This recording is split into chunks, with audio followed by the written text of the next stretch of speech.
What's up, everybody? Welcome to PSI Love You XOXO, episode 61. I'm one of your hosts, Greg Miller, alongside the future class of video games, Blessing Adeoye Jr. Greg, I got here from @MrBadBit on Twitter. They write here, here's the pitch. Astrals All-Stars. It's a Smash clone where it's all the fighters from the PlayStation Pantheon, except they're all Astrobots.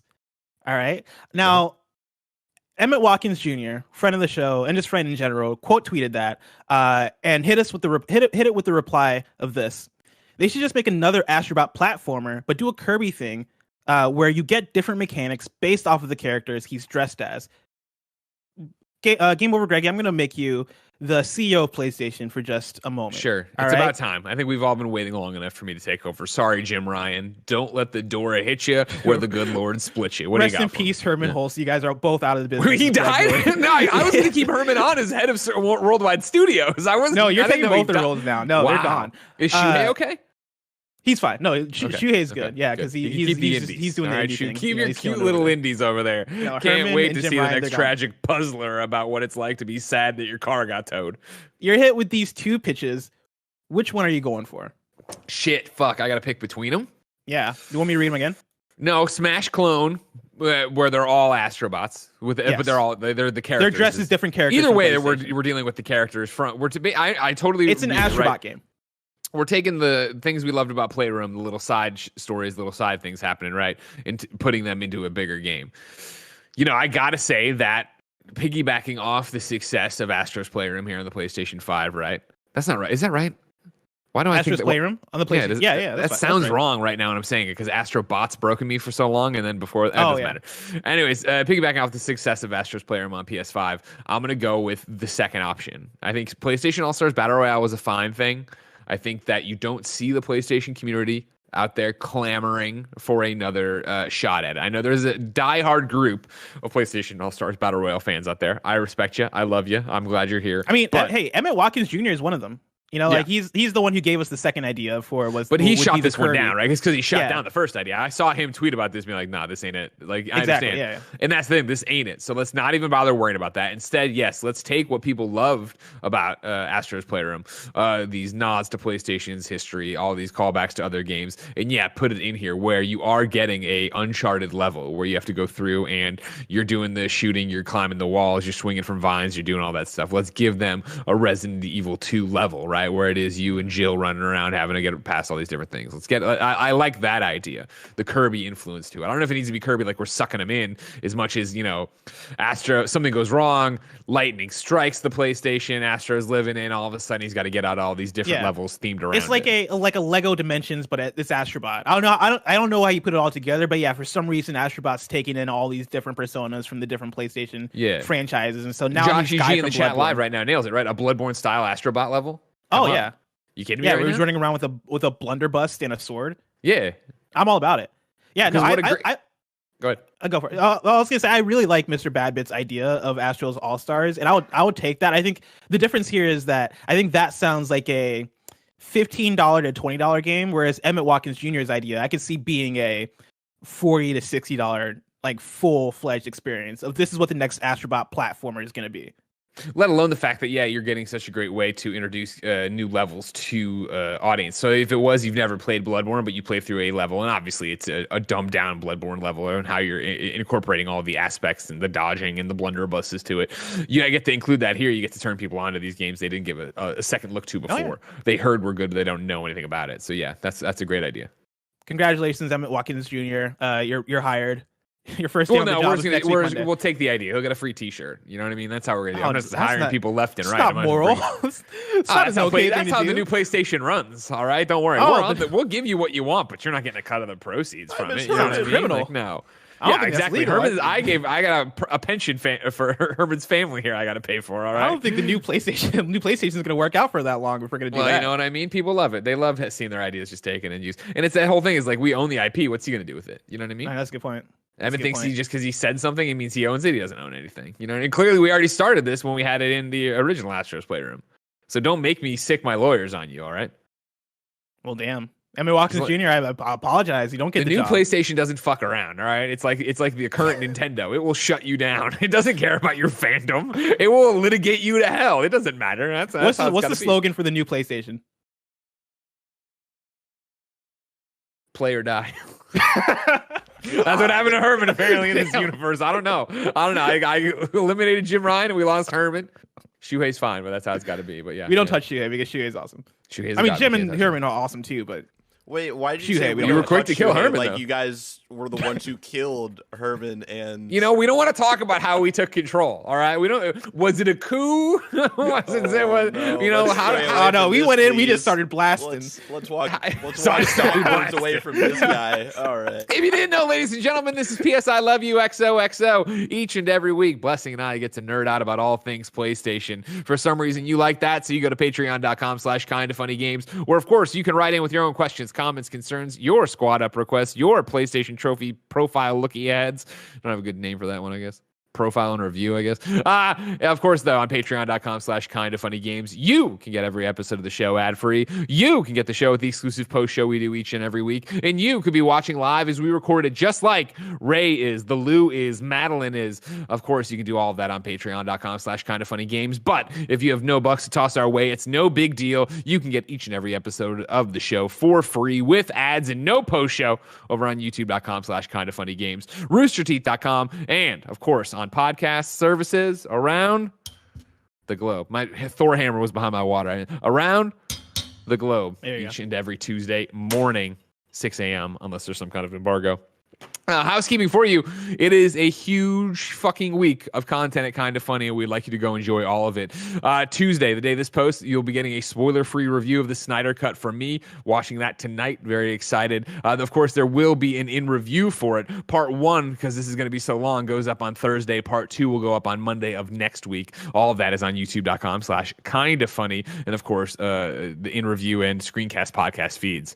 Wednesday, I'm hosting The Blessing Show, and I'm going to tell Square, Enix, Crystal Dynamics, and Marvel Games how to fix Avengers. Thursday, we are doing live reactions to Square Enix Presents. Of course, maybe they will fix Avengers there, but no matter what, they'll be announcing a new Life is Strange. That's 10 a.m. Pacific time. You can watch on twitch.tv/kindafunnygames. Then, like I said, part 1 of the Snyder Cut review is up that Thursday. Then Friday, Falcon and Winter Soldier Reacts begins. If you missed this last time around for WandaVision, we're doing very short reacts to each and every episode. They go up on the screencast feed before we do one big in-review episode, shoving it all together there. Lots going on, Blessing. Yeah.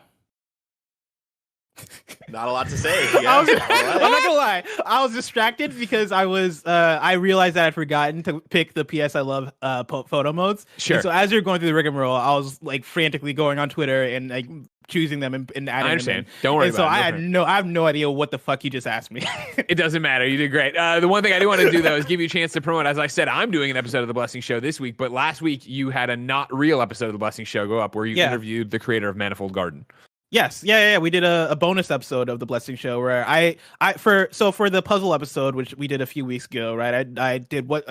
I basically broke down what's up with puzzle games, and for that, it's a 7-minute episode, or maybe 9 minutes. It's a 9-minute episode, and for that, I talked to William Shear, and he gave a lot of great feedback, and I implemented his interview in the video. But we did a whole 30-minute long conversation with William Shear that I wasn't going to originally release because it wasn't meant to be released.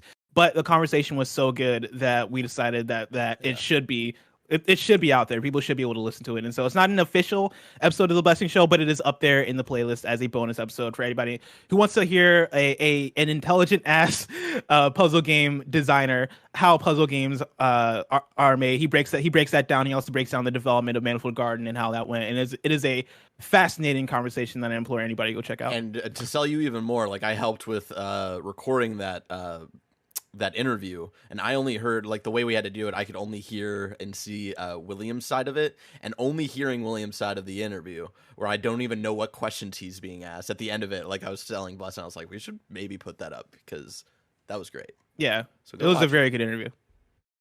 Go watch it, everybody. Remember, The Blessing Show posts every other week on youtube.com/kindafunnygames. It's one of our very few things that is not a podcast somewhere. It's just a YouTube video. We'd really appreciate it if you went out and checked it out. They have all been fantastic so far. I will break that streak when I put up my Avengers 1 and bore half of you to death and make a lot of you angry.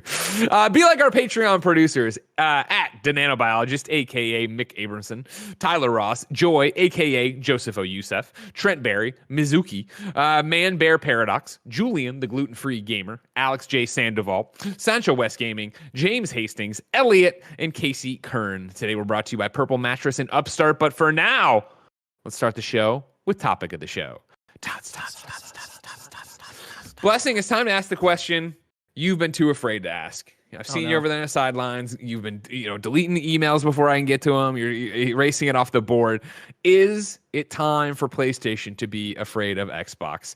Is PlayStation afraid of Xbox yet? What emails are these are talking about? Don't worry about it. We're going to start at Tech Radar, where we, of course, are talking about the Xbox acquisition of Bethesda and its studios. So from a higher level, of course, Microsoft buying ZeniMax Media, including Bethesda and all the games that have now gone to be part of the Xbox game studio. Vic Hood at Tech Radar writes, PlayStation 5 players won't get future Bethesda games. Xbox boss Phil Spencer has confirmed that future Bethesda games will be exclusive to, quote, platforms where Game Pass exists, meaning PlayStation 5 players will miss out.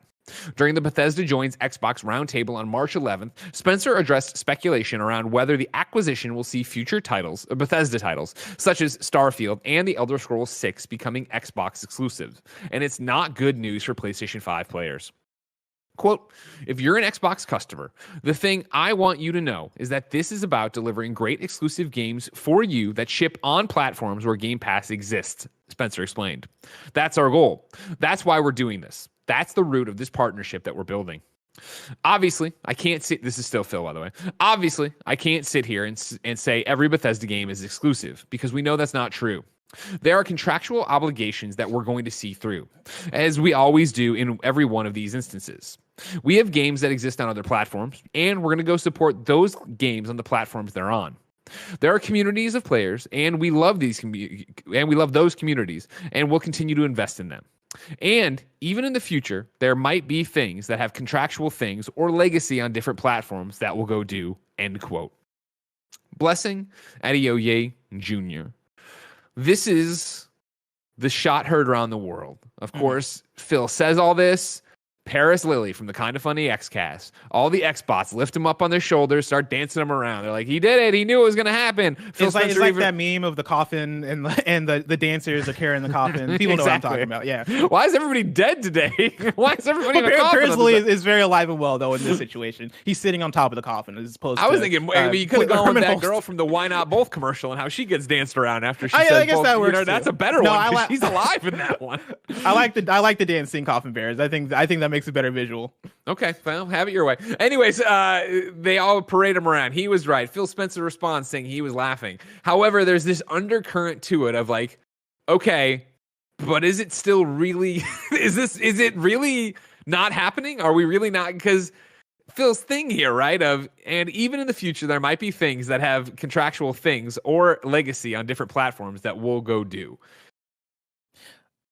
I don't love the wording, and I love Phil Spencer. I think this is Phil Spencer doing his best to try and lay things out in a way that's very clear. He very specifically says that if you're an Xbox customer, the thing I want you to know is this is about delivering great exclusive games for you that ship on platforms where Game Pass exists, which is very cut and dry. That is a very clear sentence. We are delivering these games so they can be exclusive on Game Pass. And then he follows it up later by saying, and even in the future, there might be things that have contractual things or legacy on different platforms, which is a little bit, I feel like, backpedaling, but I don't think he's doing that on purpose. I think that is legitimately him being like, we can't give you every single detail you want, right? We can't. It's back to the original statement. Obviously, I can't sit here and say every Bethesda game is exclusive because we know that's not true.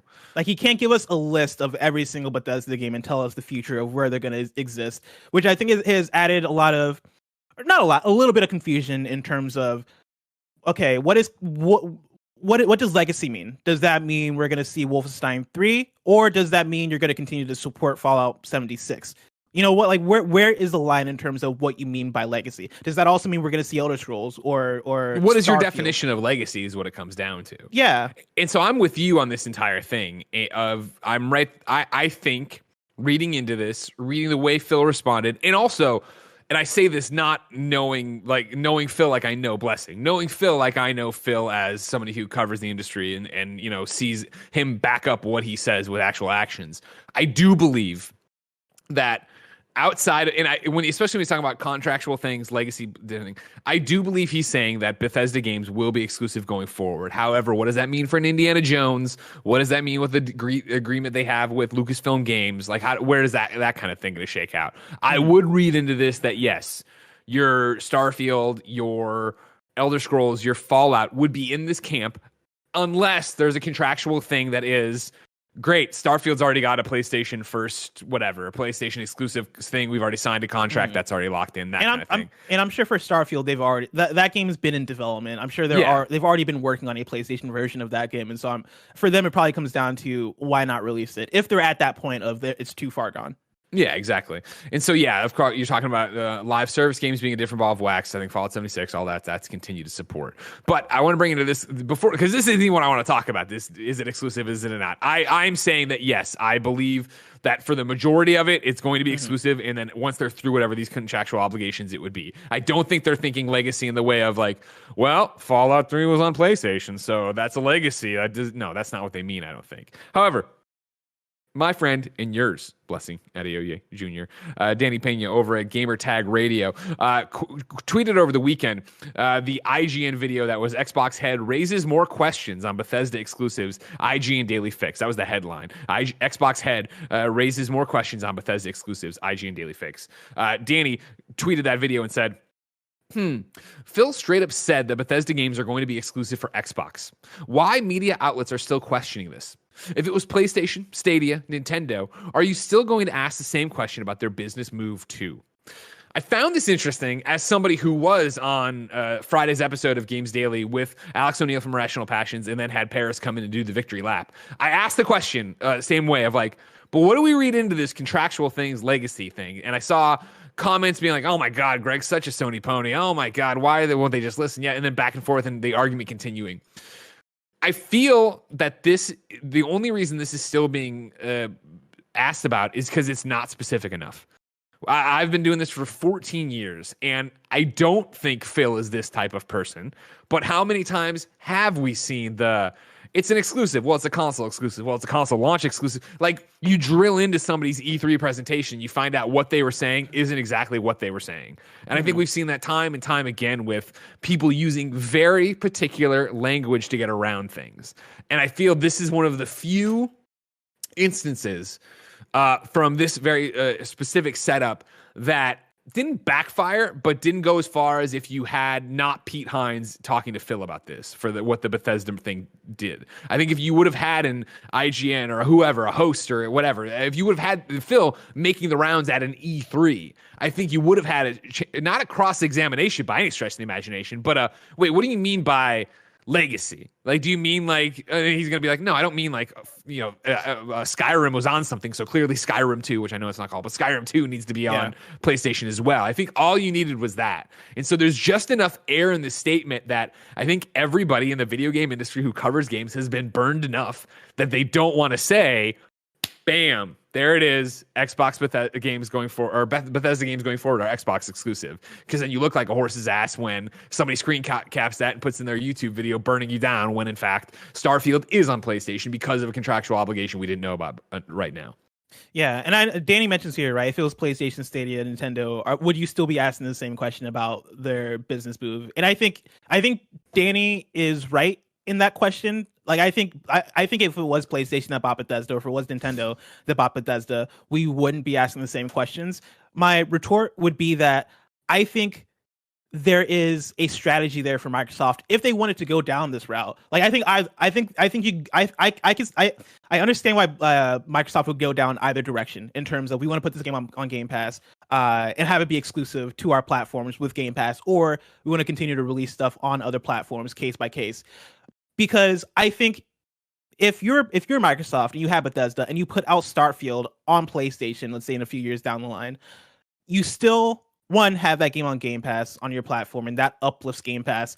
And you can then make sales off of Starfield if you wanted to, right? You still make money off of that, and that then turns into a free advertisement on for Game Pass in that case, where people on PlayStation are buying Starfield for $70, and that then turns into a thing of people on PlayStation ask themselves, "Hey, why am I buying this for $70 if I can play this on xCloud for $15, right? Or if I can just play this on my Xbox that I own for $1 or however much you want to pay for Game Pass."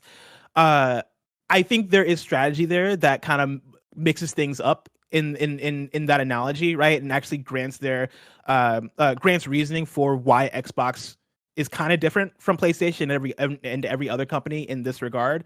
And again, that's not me saying that like they're gonna go. That's more so me saying I could understand why people would think that way. Why people would think Xbox is different in this equation. I'm very much on the side of you as far as, for me, I'm playing it safe.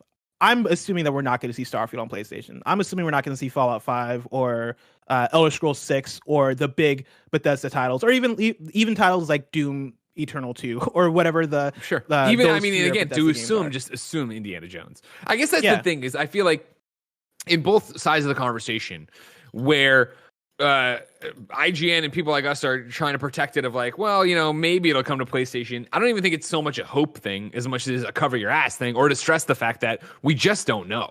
And that's the biggest thing I think people are trying to take.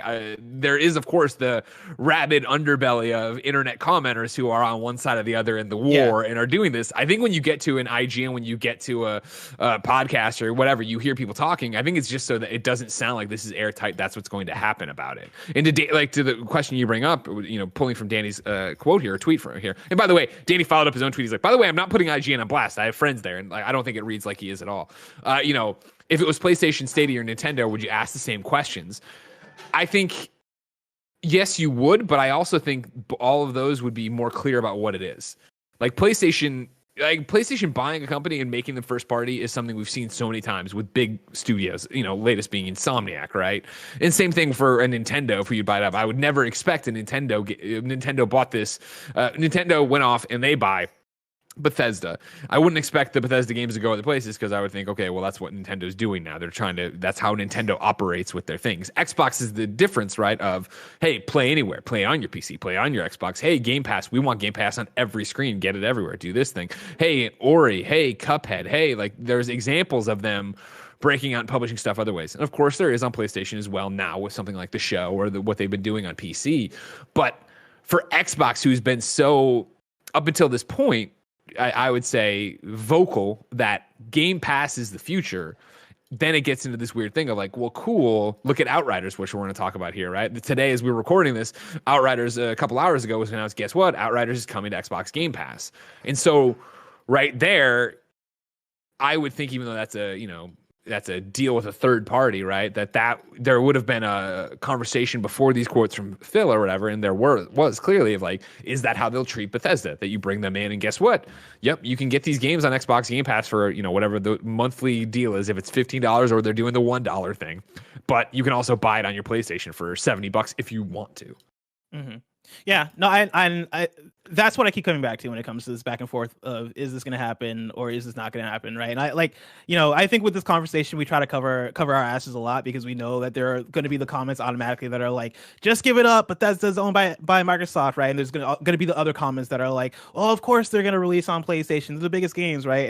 And those voices are going to be there no matter what, right? I'm ignoring all that. But to this conversation, right? Like, it is, I think there's a valid strategy or a valid approach for both ways for Microsoft, and I can see it going both ways. That said, the power move of going, but that's the games going forward are going to be on Xbox platforms and on Game Pass on PC, is a big power move that I think is going to shift how we talk about first party, shift ways in which we talk about the games on each platform. And which leads us to the question: is PlayStation afraid of Xbox yet? blessing Adeoye Jr. Because again, on the heels of this, seeing those 20 games come to Xbox Game Pass, waking up to Outriders, a AAA game that is already has juice coming off the demo, but is definitely gonna have juice because guess what? It's one of those first big games of the year, is going to be on Xbox Game Pass. Is this the year that PlayStation gets afraid of Xbox? I mean, afraid is quite the word. It is. What do we mean by afraid? Right? I think let's that define. Let's go to dictionary.com. I believe it was Mozart. No, Mozart didn't get quoted much on dictionary.com. I think it's up until now. I think there'd be the case that at PlayStation HQ, consoles for PlayStation 4 selling like hotcakes, setting new records, all these different things. PlayStation 5 comes out and has an actual launch lineup and has a whole bunch of exclusives and becomes, like we've talked about, it's the thing you're talking about on TikTok. It is the thing people are talking about in terms of when they talk about video games right now and video games being hot, they're talking about PlayStation 5 or PlayStation as a brand. Just give me that much, right? I think with that said, up until right around now, Game Pass has been cute. I think that's what we always talk about when we talk about what PlayStation, does PlayStation need a response to Xbox Game Pass? What's PlayStation going to do about it? And the argument's always been like, no, they're fine. They keep dominating. They keep running away with it. What do they have to worry about? And if they did, then they could change what PlayStation Now looks like. They could change what PlayStation Plus looks like. And obviously, just a couple weeks ago, I think 2 episodes ago, we did like, is PlayStation Plus the actual answer to Xbox Game Pass, with a longer look at what it would be if you've been part of it and what you've been able to accrue and go from there. And obviously with Jim Ryan even saying earlier this year and around that conversation that they were going to continue to investigate, day and date launches for PlayStation Plus. I think there's something in the wind here that's bigger than just Xbox, bigger than just Bethesda, bigger than just this Outriders thing, bigger than just Game Pass. But when you add them all up, I do look at it and go, huh. Like, I think you look at, because you do see this weekend, and granted, we all are following the same people, right? Our friends in the industry, our best friends in the industry, but I've seen so many people being like, man, I started Prey. This is rad. Oh, man, I started this. Today, Pete Hines tweeting about like, okay, these are the games that have gotten the frame rate boost. You're going to see more down the line. You, blessing Adeoye Jr., are playing Fallout New Vegas on stream for the first time. Like, there's definitely a huge moment right now for Bethesda games. And I think it's showing the power of Game Pass in terms of, look at these games that you heard were good on IGN. You saw reviews for. Your friends and podcasters have talked about it, but you didn't give it a second chance because you didn't want to invest the time or money in it. Now, there's 20 of them up. Play each one of them for 20 minutes and see if any of them stick and go with it.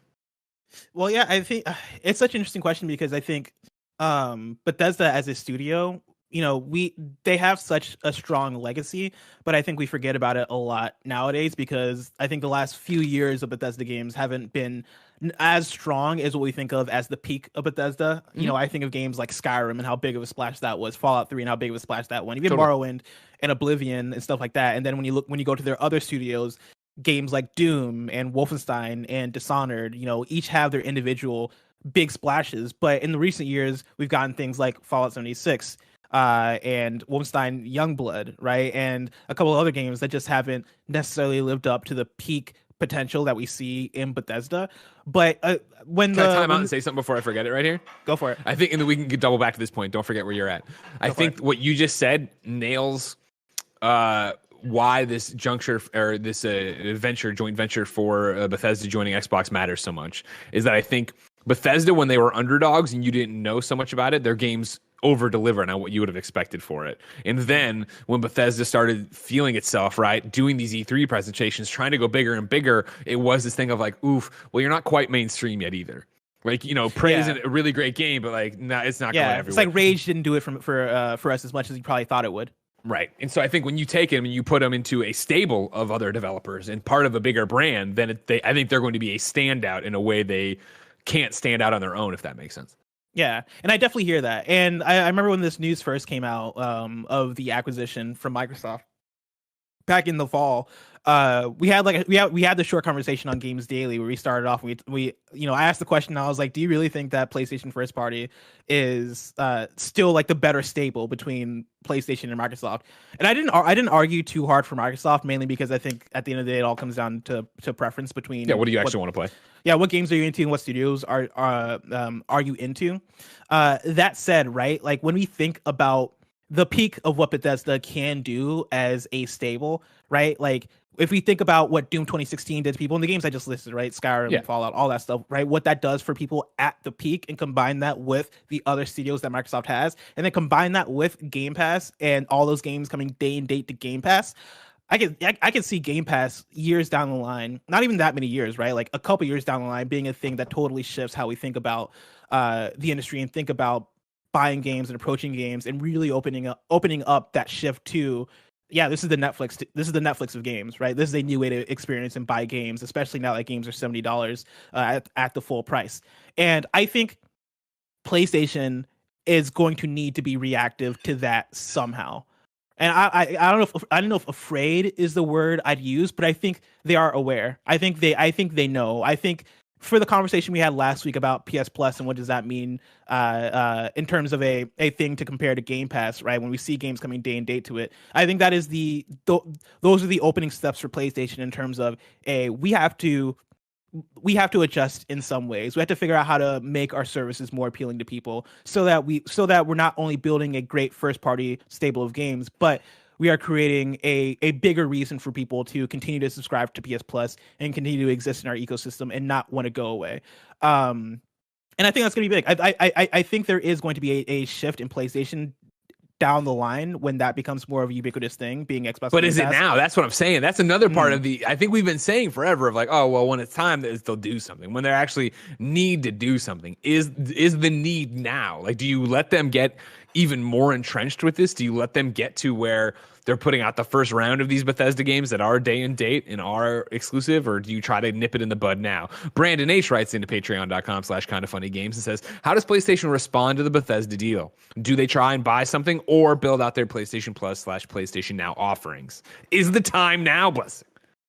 I honestly don't know. Like I mean, you could buy studios, but I don't think that's enough for what Xbox is doing on their side. I think you do find ways to expand PS Plus in some ways, right? In the ways that you're already doing, which is finding stuff to put on their day and date and actually stand behind it and advertise it in PlayStation State of Plays and do all this other stuff. But, I think it might be the time to bundle in PS Now with PS Plus. It might be time to find other ways in which to bolster up PS Plus and make that a thing that people are excited about and talking about with similar fervor as we talk about Game Pass. But yeah, I think you have to do more nowadays.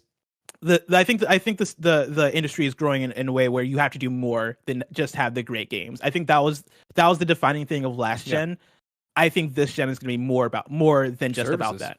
Yeah, this is what I talked about forever, right? With last generation, where I was like, "Hey, man, like Xbox is building a foundation. They're making pro gamer choices over there that could pay off. And again, they still could pay off. Is this going to be enough to move the needle? Is this going to be enough to make somebody go, you know what, I'm going to buy an Xbox Series X over a PlayStation 5, that I'm going to make that move and go that way? Because even now, we are still talking about more great moves, but you have to wait if this is actually going to work. In a lot of ways, stick with me because it's not as dire, but it's similar, everybody.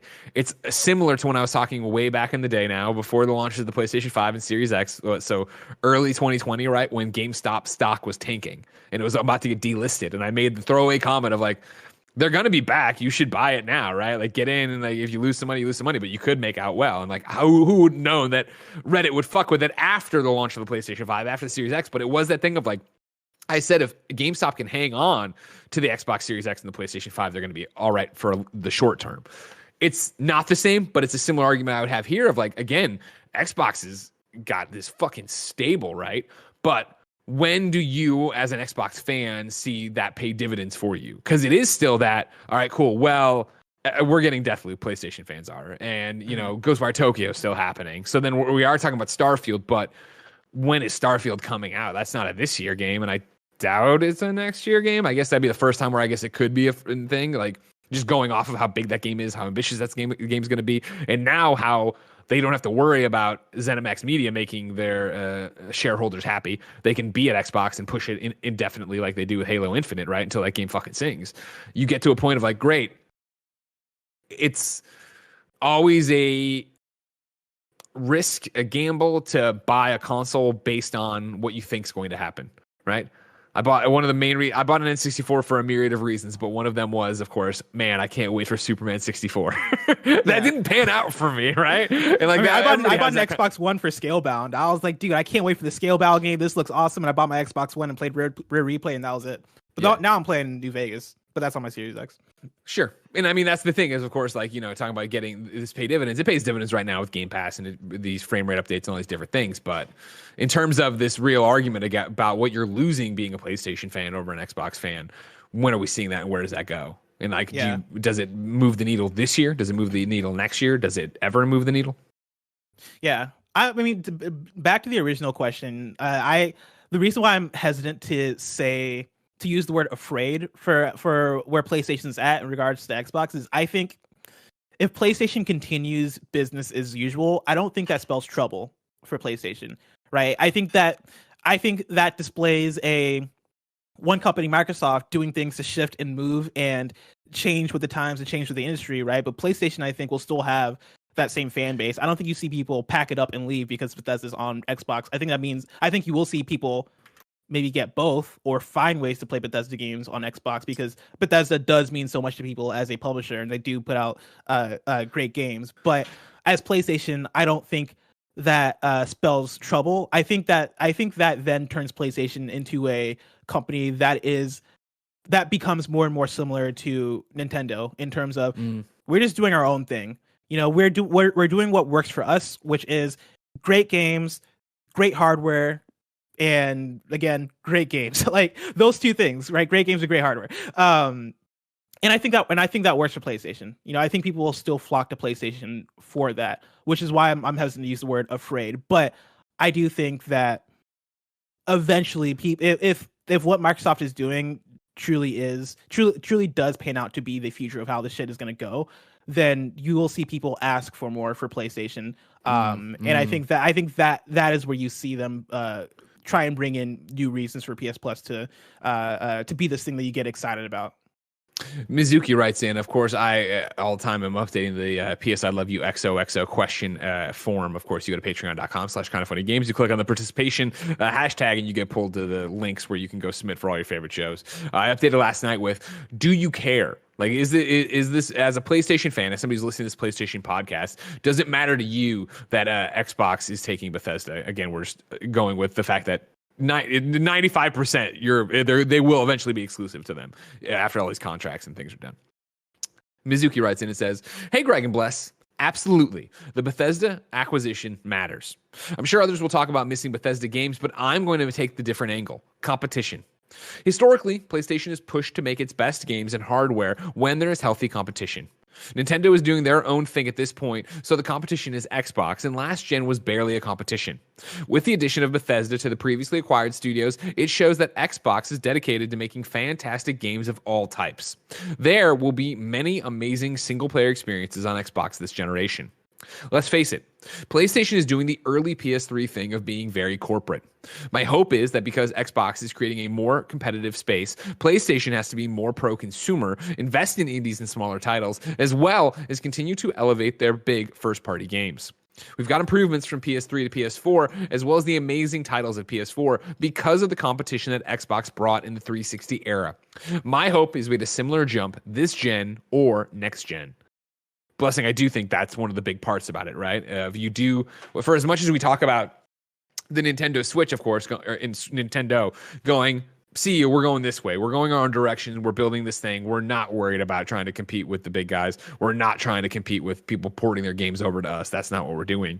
It is, as we've seen from the launch of the PlayStation 4, I guess the announcement of the PlayStation 4 to where we are now, and I guess even if you want to go back to PS3, you have seen this cycle that differs from Xbox, right? Where again, Xbox is Phil Spencer, it is Aaron Greenberg, it is Major Nelson, it is faces and people talking to, it is Sarah Bond talking to you about what is going on in their company and what games they're working on, what moves they're making. Whereas PlayStation went from Adam Boys and Shoe showing you how to share a PlayStation 4 game to now being a disembodied state of play voice and not having a personality like they did at the beginning of PlayStation 4 when they needed to change their image. And it's clearly been working for PlayStation.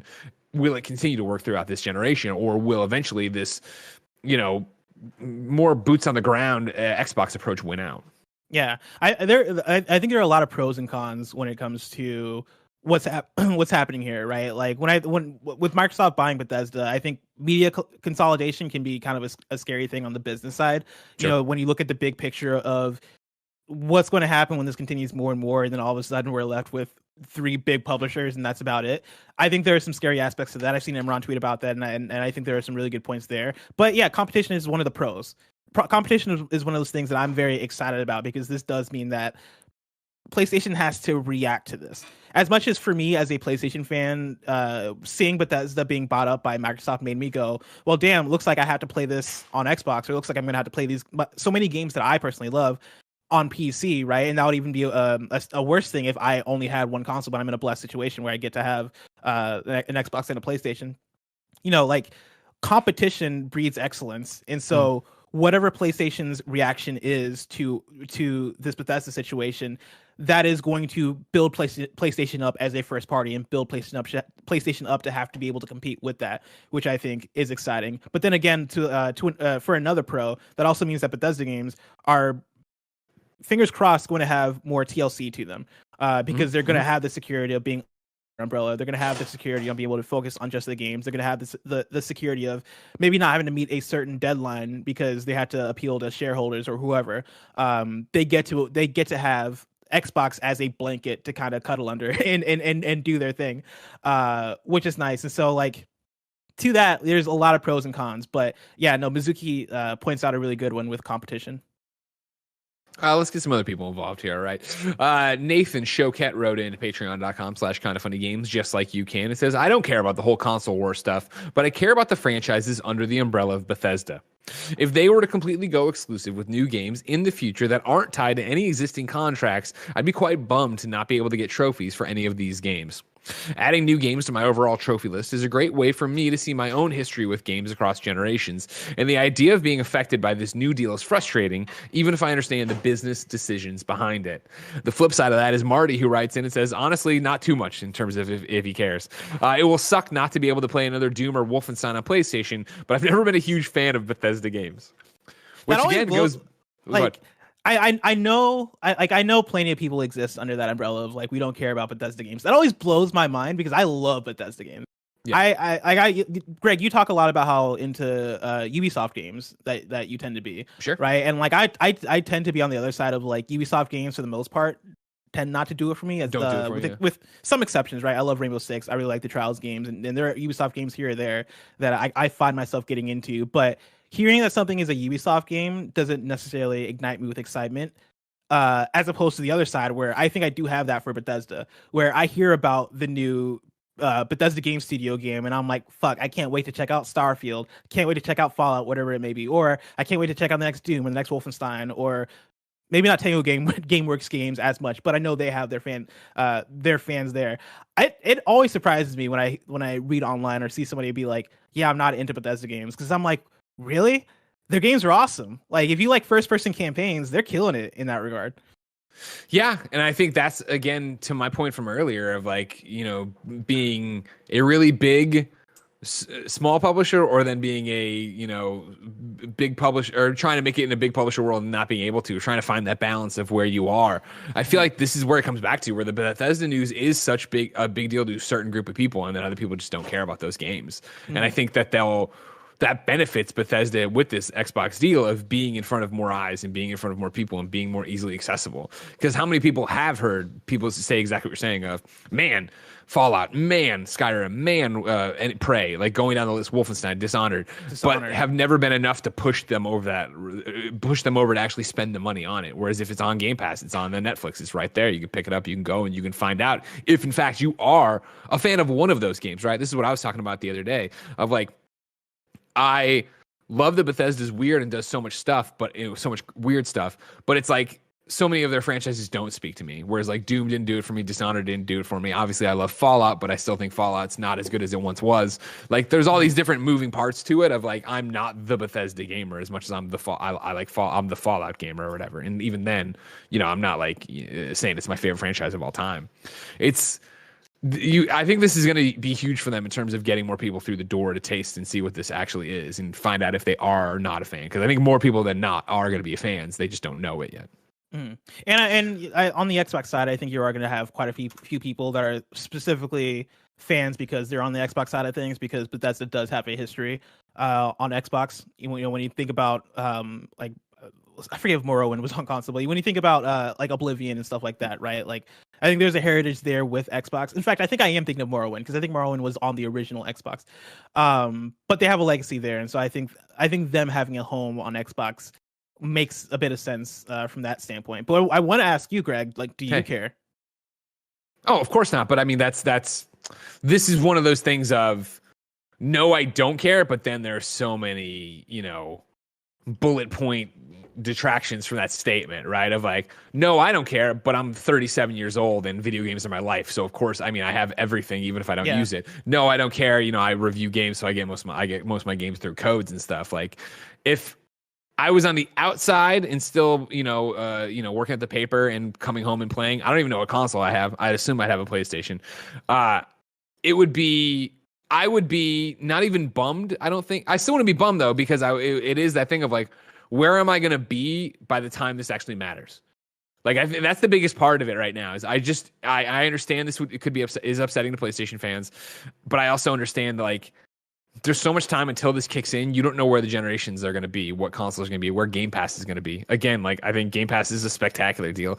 I think even though I was, Roger Pocorni here from Kind of Funny was tweeted about it today to really bring it to my attention, because I haven't paid that close of attention to it. But like the discrepancy of Game Pass on Xbox versus Game Pass on PC is quite vast. And looking at it, like, oh shit, like I've been saying so much of like, oh, you do this and do that. But even for that argument I've been making of getting it on your PC or xCloud, which would be the workaround, right, to get those kind of games on there. Like, where is that going to be by the time this kicks in and this actually matters? Like, there is that Bethesda game that is full blown. It is exclusive to Xbox. You can only play it here.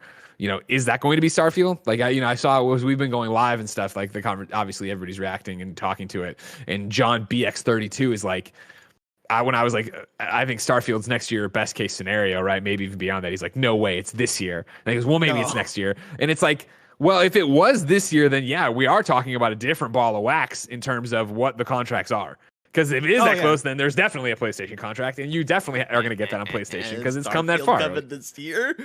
No way, not a chance. I could see it next year though, and I still think that's in that similar conversation of if you're that far along, then, and if you do have contractual obligations, would probably be the bigger thing. But if you're that far along either way, it's like just put it on PlayStation. Because like when did Fallout 76 come out? 2018, 2019, 18? I want to say it was 18. I think it was 18. It was 18, I think. Right. Fall of 2018, I think, because Apex came out the fall or the spring after, which would have been 2019. Yeah, that was still at IGN. And that's when Anthem came out. That's when Anthem came out. Yeah, then you're 22. Yeah. And like, that's by 2022, that'll have been 4 years. And Fallout 76 was developed in conjunction with another studio, right? They didn't have the full Bethesda game studio team, I don't think, working on Fallout 76, which means that the previous game before that would have been Fallout 4, and that was 2015. Like, I feel like by 2022, as Bethesda game studio, you have a new game out. John BX32 trying to fight the fight. He's like, Starfield this year. Starfield has been in full development since 2016. I don't think people realize this, Lowell. The one thing I would just counter argue, John, is I just don't think you understand. I think you don't realize how much time Bethesda needs on its games. Like, I just think that's going to take more. And I think especially now, I mean, like, this falls into the exact same camp, I think, is Double Fine with Psychonauts 2, where like they were pushing Psychonauts 2. I've seen that at how many Judges Weeks, and that's always like this year, and then it keeps pushing, and then Xbox bought them, and they're just like, well, it's done when it's done, kind of thing. Like, Psychonauts 2 will be here when it's ready, and I think that's what Starfield will be too. And I think now that you have this much time, and this could easily be another Persona 5 situation, everybody, where they can come out this year and say it's this year. I'll believe it when I'm playing it on December 31st, 2021. Yeah, I'm definitely with you there, but I hope my fingers crossed is next year for Starfield because I'm very highly anticipating it. I can't wait. Dude, I'd love to be fucking wrong on this. I'd love to play it this year. Oh yeah, well, I don't think it's gonna happen this year. I'm 100% with you on that, but next year I could definitely see. I was gonna make a point, I completely forgot it, and so continue with where you're about to go. You got more time, don't worry, because here comes Nika Ash, who writes into patreon.com/kindoffunnygames and says, the Bethesda Xbox deal doesn't really matter much besides just being slightly annoying. If I had the option, I'll be playing non-exclusive Bethesda games on my PlayStation 5, even if it's on Game Pass, because I prefer the PlayStation platform. Parentheses, unless there's other advantages to playing through Xbox, similar to Spider-Man and Avengers. For anything that does end up being exclusive, it's more an inconvenience than anything else. If an exclusive game comes out, I'll get Game Pass for the month and play it on PC, parentheses, or Series X/S if I eventually get one. Game Pass is accessible enough for that this deal, for the most part, just means a slight annoyance for PlayStation 5 owners and hopefully better supported Bethesda games in the future, which I think's a great point too. I mean, you say accessible enough, right? But like most people don't have both consoles, right? Like people usually invest in one. And with Game Pass, we are also talking about PC and xCloud, but we just pointed out that not everything is on everything. But right, stick with me, and I am wading into deeper Xbox territory. Well, I guess it's not even out yet, right? But the idea with xCloud is that with Game Pass Ultimate, I'll be able to stream my games through the PC eventually. That's not available yet, but it will be available. They keep saying. So the hope would be, again, by the time this matters, unless you're John BX32, who's doing the Starfield beta right now and is going to be playing it come July. Like, I think by the time you'd get there, Xbox Game Pass would be there. Because I think that is the backbreaker and exactly what Nick is talking about and what I have to imagine Phil and team is talking about and wants, right? Where it is, guess what? Here comes Starfield. It's timed out with either it's already there or it's about to be there. xCloud is available through Xbox, and you can get the game through Xbox Game Pass Ultimate. That gives you xCloud, and you can play it through your PC browser. And you can just hook up your controller and play it on your phone, on your thing, on your whatever, and you're ready to go. Because that is the idea that I think is the gateway drug that they're wanting it to be. Where it would be, holy shit, I fucking love this game, but there is a little bit of lag here. And sometimes I want to play offline, and maybe I should buy an Xbox. And then you get into it that way. That is, I have to imagine what their vision of this is just get them through the door, get you to use Game Pass Ultimate for a month, and you turn it on, you want to go play Starfield, but then you see all these other games, like, man, I like to play that too. I'll do it another month. And then you start thinking about buying the system. Yeah, being able to put out games on Bethesda games on Xbox exclusively is a fantastic advertisement for xCloud, and that's the thing I just thought about, right? And to bring back the point that I was going to make, but I forgot earlier, is you mentioned how long you've been in the gaming space and how you've had both you've invested in having multiple consoles for a while, and for me it would have been maybe like 4 or 5 years ago that I did not have both an Xbox and a PlayStation, right? Like 5 years ago, I was just rocking a PlayStation 4. Sure. And if I had heard this news then, I would have been heartbroken. I would have been, and this is me talking about myself 5 years ago, and I did not have the money to invest in having multiple consoles or a console and a PC and all this different stuff, right? Like I had limited funds and I just had a PS4, and I would have been like, man, fuck, man, these are half my favorite games that are going away. Sure. I want to shout that out because I know those people. No, I'm not saying that doesn't exist. Like I want to make that very, very clear. I'm not trying to come down from a privileged ivory tower, like go fuck yourself. Like, no, I get like that. I definitely. I want to shout that out because I know there are going to be people listening that are thinking that exact thing of like, well, I only have my one console. Totally, I get that. But to bring that forward to the point we're making right now, right? Like game or xCloud is like a thing that is being advertised through that. Like that presents the perfect opportunity for that platform 100%. To shine, and you being able to jump into that for, again, $15 for Xbox Game Pass Ultimate. And this is the crux of the argument that, I know people always want to not throw at us, but talk to us about of like, well, you guys don't understand the value of $60 and now it's 70. But last year when people, or in past generation, when people throw it, it has to be $60, right? Like I do. I really, really do.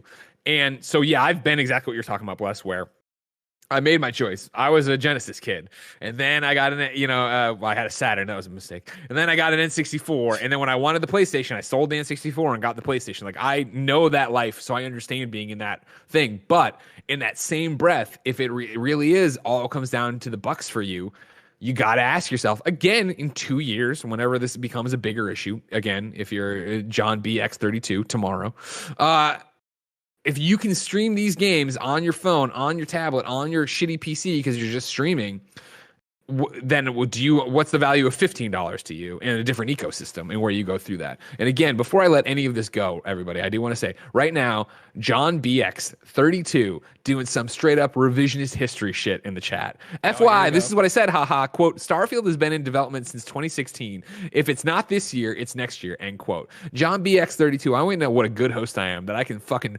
grill your ass while I host. I scrolled all the way back to when you first started this argument. And what did you say? John BX32, it's this year, Greg. That's what you said. It's this year, Greg. Then Omega Buster said something else. Joshy G said something else. Then Nika Ash said something else. And then you come back after Omega and after Alan, you say Starfield has been in full development since 2016. If it's not this year, it's next. Pick a fucking lane. Yeah. What year is it? Because it seems about 5 comments before that comment, you said it was this year. So if I let you talk, is it going to be 3 years from now? Mm-hmm. Ladies and gentlemen, I just might be a small town pizza lawyer, but I say to you, the jury of Kind of Funnies, P.S. I Love You, XOXO, is John BX32 a person you can trust? Oh, they don't even know what year it is. He preaching. I feel like I'm back in church right now. I'm sweating. You know what I mean? Man, well, a lot of these kids in the chat need Jesus, and I'm happy to give it to them. All right? Oh, man. Oh, man. God damn, getting me fired up here. Woo! You know what I'm saying? Man. John BX said, you said it was not even 2022. I believe Blessing said he could see it being past 2022. But I did, for the record, say I said it's not going to be 2021. I guess it could be 2022. Yeah. But yeah, I don't have a dialogue. I don't have a chat dialogue though to show me lying, like we just showed John BX lying. Yeah. But that was what I was saying. I'm on the side next year that earliest. Like I expect next year, and that is a generous. Like, I know it could slip easily into 2023 or whatever. I expect next year. Greg's very much of the mind of like, we'll see if it's even next year. John BX also follows up, Snowbike Mike has my back. Snowbike Mike doesn't even know who Galactus is. Can you trust him on like when games are going to come out? Exactly. Wait, does Snowbike Mike, does Mike think it's going to come out this year? I've never heard him say that, but because I've not heard him say that either. He might maybe on his own streams, but as whenever I direct Xcast, I don't think that's really come up. So Ryan, text him. Well, he's hosting the other show over there. He's streaming right now, so yeah, he won't be able to do anything for that. I'm going to go in the chat and ask him. I mean, you can. I can. Here, I'll pop over. All right, hold on. I'll be back. Right. Barrett, I'll be back. The screen's gonna wig out. People, hold on. All right, hold on. I'll hold it down. It's gonna get weird. Don't worry. All right. Blessing Greg's is really gone. short in the frame. Don't worry. Yeah, about no, it. like right now, if you're watching the video version, you're getting the top of my head. You're actually getting it. It cuts perfectly at my mouth, and so if I open my mouth right now, it looks like I'm chomping on the bottom bar on the right side. Chomp. Yeah. Okay. I'm back. I'm back. Mike says 2022. Yeah, he says 2022 is when it's coming. Okay, then yeah, that's so not crazy. This year, John. No. So not this year, John BX. John BX, get fucked. Thanks for your money on Patreon, you sucker. No, we love you. This is all part of the fun. A lot of people asking for Paris. Let me see if I can get Paris to come in here. Is Paris? Yeah, let's get Paris in here. I'm excited about. I know we've seen nothing about it, but I'm excited about Starfield. We were talking about this during KFGD right before this in our post show because we had Leanna from Game Informer. Leanna is a huge Mass Effect person, and I asked her to sell me on Mass Effect. And the more she talked about it, the more I was like, man, I just love RPGs in general. Like, I can't wait to play Mass Effect Legendary Edition. I can't wait to get back to playing more New Vegas because I'm playing a lot about that, and I'll probably talk about that on Gamescast this week. But man, like, fuck, man, I can't wait to see what Starfield is because it's going to be something brand new, and I'm tempering my expectation coming off of Cyberpunk that not every big RPG can live up, but sure. Even with that, still, like, I'm expecting something new, fresh, and good from Bethesda. I got 2 questions or comments on the do you care front that I want to get involved. All right. Ryan Powala Higgins has the most concise, easy one. Do you care? No. I'll buy an Xbox once they have a game to sell me. which I think is where most people will be in terms of it. Like, and I should say most. That's not true. Again, we're talking about privilege and if you can buy both. But I think a lot of people will be there. Yeah. That's my thing. Is like I don't think you see people be like, peace out, PlayStation. No more Spider-Man for me. I'm Xbox. But I think you will see a lot of people check out the Xbox and pick one up just to play their favorite Bethesda game. And then our final comment on this of Do You Care? Matt Exposure, a.k.a. Madeline, writes in, hey, Greg and Blessing. Actually, she said Blessing and Greg. I apologize. I'm finding the Bethesda deal a little worrisome for me. It was actually the Fallout franchise that transformed me from someone who liked video games into calling myself a gamer. So glad Blessing is streaming New Vegas, by the way. Bethesda games have a special place in my heart. I actually met Snowbike Mike at the last Bethesda E3 conference, so it's a bummer to not know if some of my favorite memories with games will be inaccessible due to me and many who don't have the means to have multiple consoles or a PC. Ultimately, I know it's mostly about money, but I wish it was more about fun. Which I like that from a negative camp in terms of a representative thing of I know it's about money, but I wish it was more about fun. Paris Lilly from the Kinda Funny XCast has joined us. Hello, Paris. How are you? I am doing fantastic. Is this allowed? The cross-pollination? Can we do this? You're welcome here anytime. I've been lobbying from Snowback Mike. I want to do like an exchange one of these weeks where I go on XCast. Freaky Friday? Freaky Friday where we switch everybody up? I'm down. Yeah, I love that. Like if Mike comes here, I go on XCast. I get to talk about Forza or whatever. Paris, of course, we're proud of you, making the rounds out there, being right, using your King Booker memes and all that stuff. Now we need your abilities to see through time and, nail things that other men and women and people would screw up. Are you prepared? I am prepared. John BX32 is talking mad shit, and everybody's turned on him, and nobody's happy with him anymore. But the thing we need from you is, when is Starfield coming out? I don't think we see it until 2022, honestly. I think, sounds right. If anything, with this Bethesda Xbox deal, it just gives Todd Howard and those guys extra time to QA and polish whatever they're doing. So Xbox doesn't need Starfield this year. They got Halo. So I would imagine probably the earliest would be like spring 2022, potentially. I think we'll see it this year for sure, but I don't think it comes out this year. Do you think it comes out only on Xbox platforms? 100%. Damn. 100%.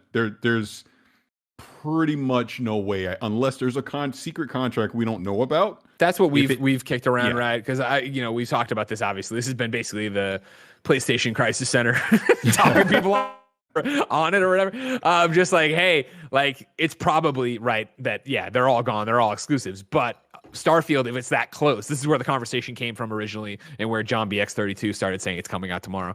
Was the idea if it was that close, there might already be a PlayStation contract for content or something like that. Yeah, but I kind of said this to you on Games Daily already, but I almost feel like Jim Ryan or someone would have come out and said it by now, just to kind of ease minds. Like, oh, hey, no, we have an agreement with Bethesda, and Starfield, whenever it shows up, will be on a PlayStation platform. I don't think there's anything that would stop them from saying it. But the comments I saw him talking about when all this went down, he was like, hey, we want to know what's going on too, kind of thing. Like, they're up in the air on Elder Scrolls and Starfield and all that. And that's I hear you and I agree with you, and I know that this could blow up in my face with what I'm about to say, but I feel like it cuts both ways. Where I feel like if it was just cut and dry of like Starfield was exclusive, I feel like you definitely would have said that. Phil would have said that with Pete. And there's a reason they didn't name names, is because I think some stuff is still being decided based on probably stuff like this of like, well, we signed this deal for I don't even horse armor or whatever the hell it's going to be. You know what I mean? Something like that. What does that go? Where does that shake out? Now, I know Starfield is one of those games that it's so highly anticipated and such a big project for Bethesda that we just not heard shit about Starfield period since the reveal. Like, I wonder if they're just keeping quiet on it because they want to be able to be heads down and not have people speculating and doing all the shit around a game that they're still trying to keep quiet for a big reveal at E3. That's exactly what I was going to say. I think they're not going to talk about it until you get that world premiere exclusive, and then boom, it's going to be Starfield. Yeah, and then like, do they get the Fallout 4 treatment? Like when they next talk about it, it's out in 2-3 months. Well, that's typically what my Todd next Howard question does. Is when do we next see Starfield as a trailer at an event? Well, I typically, like Todd Howard, obviously with Fallout 4, it sounds like that's what he wants to do, but I think this one will be different because it's going to be such a big deal for Xbox to say, hey, we have Starfield. We probably do see it this summer at whatever this event's going to be. 100%. But then, like I said, But like I said, I think, and remember, COVID plays a lot into this. I just think because of COVID, it slowed down development. I just think it makes sense for them to push it into 2022 because they have Halo. They don't have to try and rush it out. They can wait. Thank you very much, Bears. You're welcome. John BX32, get out of here. Even though he gives us money. Bye, Bears. I know. That's We're part so of the fun. rude to We're this person having that pays fun, us. everybody. Calm down. You know I love y'all, best friends. Yeah, John BX32 says, I just derailed the show and now Paris is on here. Sounds like a W to me. There you right? go. Okay. You Just as did long win as you're that good. one. We won't argue that one. That was good. You made it for a good content out here. I love making shows with everybody. For now, though, let me tell you about patreon.com/kindoffunnygames. It's where you could go to be just like John BX32. Don't you want to come watch the show live as we record it? Maybe get chewed out and have some fun with us? It's a good time. We'll bring your favorite personalities on here. Of course, you can get the show ad-free. You can get it with the post show you do over there. You can write in to be part of it. You can watch it live. But right now, let's specifically talk about the advertisements. Guess what? You didn't watch it on patreon.com/kindoffunnygames or listen to it out there. So now you get to hear me talk about the ads. So here they are. This episode of PS I Love You XOXO is brought to you by Purple. As the world becomes increasingly more uncomfortable, we're all looking for as much comfort as we can get. Boy, howdy could Greg Miller use it. Have you ever seen me on a podcast with Nick Scarpino? Whew, I am uncomfortable. This guy is just yak, yak, yak, and the whole time you're just like, stop talking. You didn't understand the move. Stop talking. The one thing I can always count on, though, for comfort is Purple mattress. That's because Purple is comfort reinvented. Only Purple has the Grid, a stretchy gel material that's amazingly supportive of your back and legs while cushioning your shoulders, neck, and hips. I don't know how it does it. It's just fantastic. Well, I mean, the Grid does it, but it's the gel. It doesn't matter. Because of how it's designed, the Grid doesn't trap air. Air actually circulates and flows through it, so you'll never overheat. The Grid bounces back as you move and shift, unlike memory foam, which remembers everything. That's why memory foam has craters and divots. Of course, we know the Purple mattress is great because one Joey Noel from Kinda Funny has a Purple mattress. She talks about it all the time and how it keeps her cool, and she likes how great it is and how easy it was to set up and everything that's amazing about Purple. Right now, you can try your Purple mattress risk-free with free shipping and returns. Financing is available too. Purple really is comfort for an uncomfortable world. Right now, you can get 10% off any order of $200 or more. Go to purple.com/kindafunny10 and use the promo code kindafunny10. That's purple.com/kindafunny10. Promo code kindafunny10 for 10% off any order of $200 or more. Purple.com/kindafunny10. Promo code kindafunny10. Terms apply. The next sponsor is Upstart. You know that credit card? The one you've been afraid to look at to see what the balance is? If you've been avoiding your debt, it's time to confront it. Upstart can help you face it and finally pay it off. Last year showed us that you never know what life is going to throw at you, and if you use credit cards to pay for unexpected expenses, it can be overwhelming to manage that debt. Take control with Upstart so you know exactly what to expect. If you have multiple credit cards, you know tracking multiple balances, due dates, and website logins can be stressful. Upstart makes things simple with one monthly payment in one place.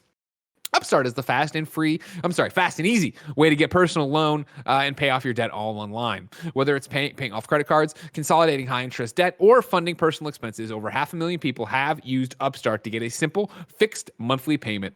Upstart finds smarter interest rates with trusted partners because they assess more than just your credit score. With a 5-minute online rate check, you can see your rate upfront for loans from $1,000 to $50,000. And you can get approved the same day and can receive the funds as fast as one business day.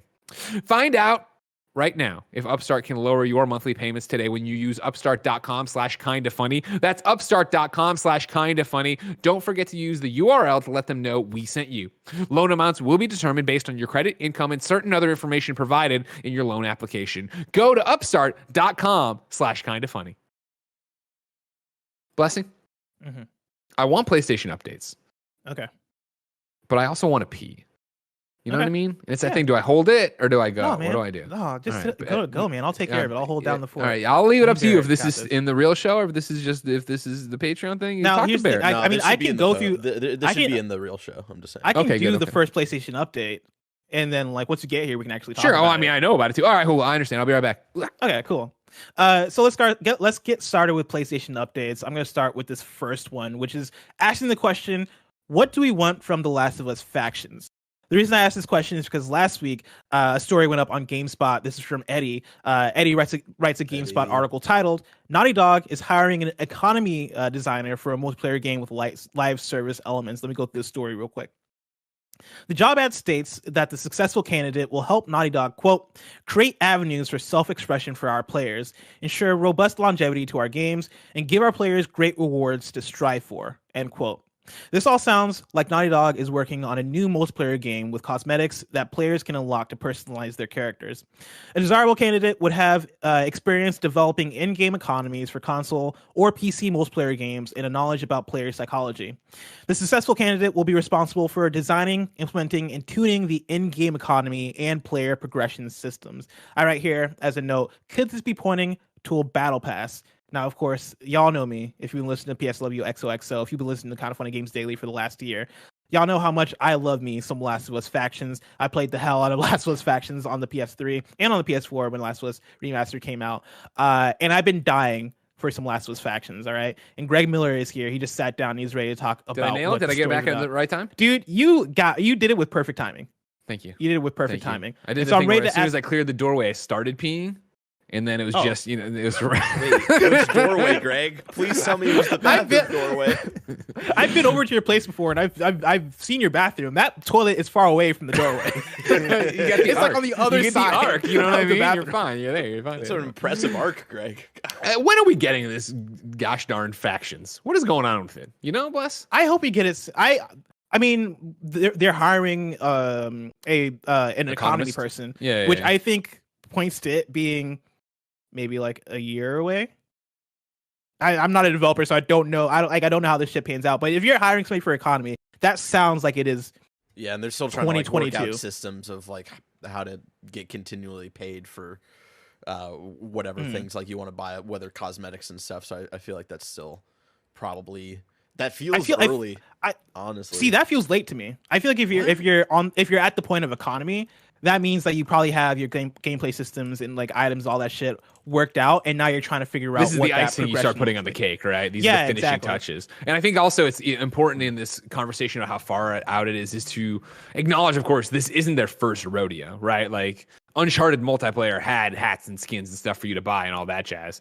So I would imagine that stuff's already built in. It is about bringing in an economy designer to figure out what, as you write here, could it be pointing towards a battle pass? Could it be doing this? Like, how do you take the systems you already have and engage in it and keep it going forward and keep people sticking around for it? I said it felt early to me because I was thinking about in the headspace like this was always their plan, which things might have changed like throughout of how they wanted this to work out. So because like Last of Us factions in Last of Us 1 wasn't this big games as a service-y type thing, and I'm not convinced that that's what this is going to be yet, even though this story specifically kind of points to that. Because it's hard for me to imagine Naughty Dog working on a games as a service like game, or even a game that is. Here's the thing: I can see this game being a quote unquote live game in the way that we might see skins and maybe weapon cosmetics and shit pop in every now and then, but I don't see it being a live service game. Like, you know, say, hey, guess what? It's the weekly update or whatever. Or like even the Fortnite item shop of like 24 hours, it cycles to something else. Yeah, even a battle pass feels like a big leap for what Naughty Dog would do. But I think if you manage it in a way that works, then it could maybe be something exciting. My expectation for factions has been along the lines of what Ghost of Tsushima Legends is for Ghost of Tsushima, which is this big multiplayer thing that is contained. And if you combine that with the idea of what we had with Last of Us Factions, the first one, there was progression in Last of Us Factions. They did have the whole thing where they're telling the story of your encampment and all this stuff, and people die and people get added and all this stuff. And so I wouldn't be surprised to see that come back in some form. You know, I wouldn't be surprised to see them work on something that does feel like this evolving experience that isn't just one and done multiplayer matches. But even then I could see that being though, like what you're talking about is like it's us working together but individually or whatever. Like, right, if you introduce some kind of clan thing or team thing where it is you and me are in the same community or whatever, but like we're playing our individual matches, but it's counting to an overall XP or it's counting to an overall thing, or we have we have these mini quests for the week to go out and do X, Y, and Z on our own, but it builds similar, I guess, like, and I know there's a million of games that probably do it, but in my world, like the Division stuff where like, the Division, there's a weekly cache for us to unlock as a clan and stuff like that and go through, all our XP is being dumped into a communal pool. Yeah, there's stuff like that very going similar on, right? to Destiny 2, maybe Destiny 1, but I remember being a part of a clan, and all of like the more stuff we did, like the more like overall bonus stuff, like we all got together. So. It's the same. I mean, if it's always broken in Avengers, but the whatever they say on the main screen of like kill as many synthoids or whatever, like it's going on for everybody on the system and the platform. Yeah, I don't know. It's interesting to see how far out this is and what it'll be, because I know, every time Neil tweets about it, he doesn't call it that, but he's like, for the next thing we're working on, like, we're taking our time. Please be patient. Yada yada yada. Like, I wonder when we see this, and I wonder how expansive it is, and I wonder when you bring in somebody like this to the game and you want them to go be a part of it. I mean, do you think it's bigger than what we're expecting? Yeah. Well, I mean, I don't know what you're expecting. You're expecting Ghost of Tsushima, right? I'm expecting. I've been expecting just a PvP, what feels like a PvP multiplayer mode. Like, I'm expecting Last of Us Factions 1, but just like that again with The Last of Us 2. I think it's going to be bigger than that, yes. Because to me, this is the first time where I'm like, man, I could see them maybe even doing a PvE mode that is co-op alongside a PvP. That'd be mode. Awesome. And I mean, they've obviously done that, right, with Uncharted, where it was like, take three of you team up and go do different things. I would love that. And I would love to see what that looks like for them. And that's where it gets interesting, right? Of if you have them doing a side story that is, hey, we're giving you this Last of Us Part 2, team up with your friend or friends and go through this narrative campaign. But then also there is just straight up multiplayer that is the factions gameplay, where you're out there fighting for resources and go. That could be really interesting. Yeah. Are you excited for Last of Us Factions? Is this something that you're going to definitely check out once it comes out? Check out, yes. Stick around for, doubtful. Like, Last of Us Factions, the first time around, didn't do anything for me. Like, I respected it and saw it was whatever, but like I didn't play anymore. It didn't speak to me on that level, and so I don't know what they could do here that would. But I'd be interested to see if anybody can. Obviously, if they're taking those systems.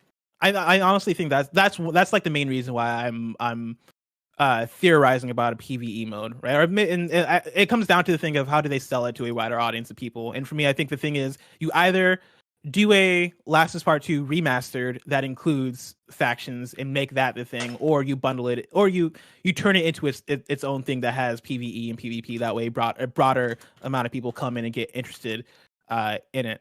Either way, I'm very excited about it. I can't wait for it. Would you, like, spoilers, I guess, for Last of Us Part 2, everybody? Mm-hmm. Spoilers for Last of Us Part 2. Would you be down if it was like an epilogue for Abby and Leaf? What was Lev. What was Lev? If it would, like, if that was the thing, they did like a co-op mode for that, and it was like one of us plays Abby, one of us plays Lev. I don't think I want that, honestly, because that sounds like a story. That sounds like a story you tell as a single player thing as Naughty Dog. I think I think for Naughty Dog, what I'd want from a PvE thing would be for it to be just random survivors or a brand new cast of characters. Sure. That you are evolving. And if you're doing a PvE thing, you want to be those bikers? Like, you start thinking about what they would use and if you were trying to tell a story, what you would flesh out, right? And it's those, that biker gang at the end in Santa Barbara. Do you want to be? Oh, no, fuck those guys. Hey man, well, I mean, that's like Naughty Dog's shit, isn't it? Of like give you people you hate, but then it turns out they weren't so bad after all. Nah, they were like the one objectively bad and turning people into the zombies on purpose and tying them up and like no, like the reason they exist is to show that there are some unredeemable people in the world. Still. But I would like there to be a. Maybe it is a gang, or maybe it is a group of people, or a faction. Hey, Last of Us Faction, a faction of people that you play as, and there are different classes, and you get to build up your character and do cosmetic shit, similar to Ghost of Tsushima Legends, where you can customize your guns, customize your characters, and go through PvE missions that are Last of Us horde modes or survival modes. And then once you get tired of that, you head into PvP or battle royale mode or some shit like that. That would be the dream, and I feel like that is maybe putting on too big of expectations for it. But I would like that route as opposed to an actual Lev Abby thing, because I think I don't know I mean, Naughty Dog they're a great studio. They're great at telling stories, but I feel like that's a big task to do that type of multiplayer story for Naughty Dog and nail it. Sure. The way I think they need to nail it. Greg, this next PlayStation update is one that you added to the doc. Do you want to take lead on this one? Ghost of Tsushima. Ladies and gentlemen, what makes Ghost of Tsushima so special? We go to Ungeek, where Nicolo Manalotto writes, Ghost of Tsushima has one of the highest completion rates among open world PlayStation games. Ghost of Tsushima isn't just a critical and commercial success, it also proved to be a crowd favorite. So much so, the game now has one of the highest completion rates among open world games on PlayStation. Specifically, 50.2% of players have finished Ghost of Tsushima. This is based on the percentage of players that have reached the Mono no Aware trophy. For those who have yet to play the game, this trophy is awarded to players after finishing the game's main story.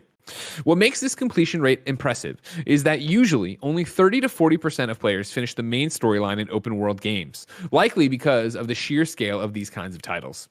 This means that half of Ghost of Tsushima's player base found the game compelling enough to finish. Here are completion rates based on trophies of other popular open world games on PlayStation for comparison as of this article's writing. Spider-Man, 50.8%. Assassin's Creed Origins, 38.2%. Far Cry 5, 36.7%. Days Gone, 34.7%, which surprised me. Horizon Zero Dawn, 34.1%. Assassin's Creed Odyssey, 30%. The Witcher 3, 29.8%. Death Stranding, 28.6%. Red Dead Redemption 2, 28.2%. Assassin's Creed 2, 24.9%. And Assassin's Creed Valhalla, 19.8%. You said Assassin's Creed 2, but I think you meant Watch Dogs 2. My apologies. Watch Dogs 2, 24.9%. As you can see, the only major open world title that beats Tsushima in completion rate is Marvel's Spider-Man. Though for us, it's a bit of an unfair to compare the two, given that Spider-Man is a smaller scale open world game.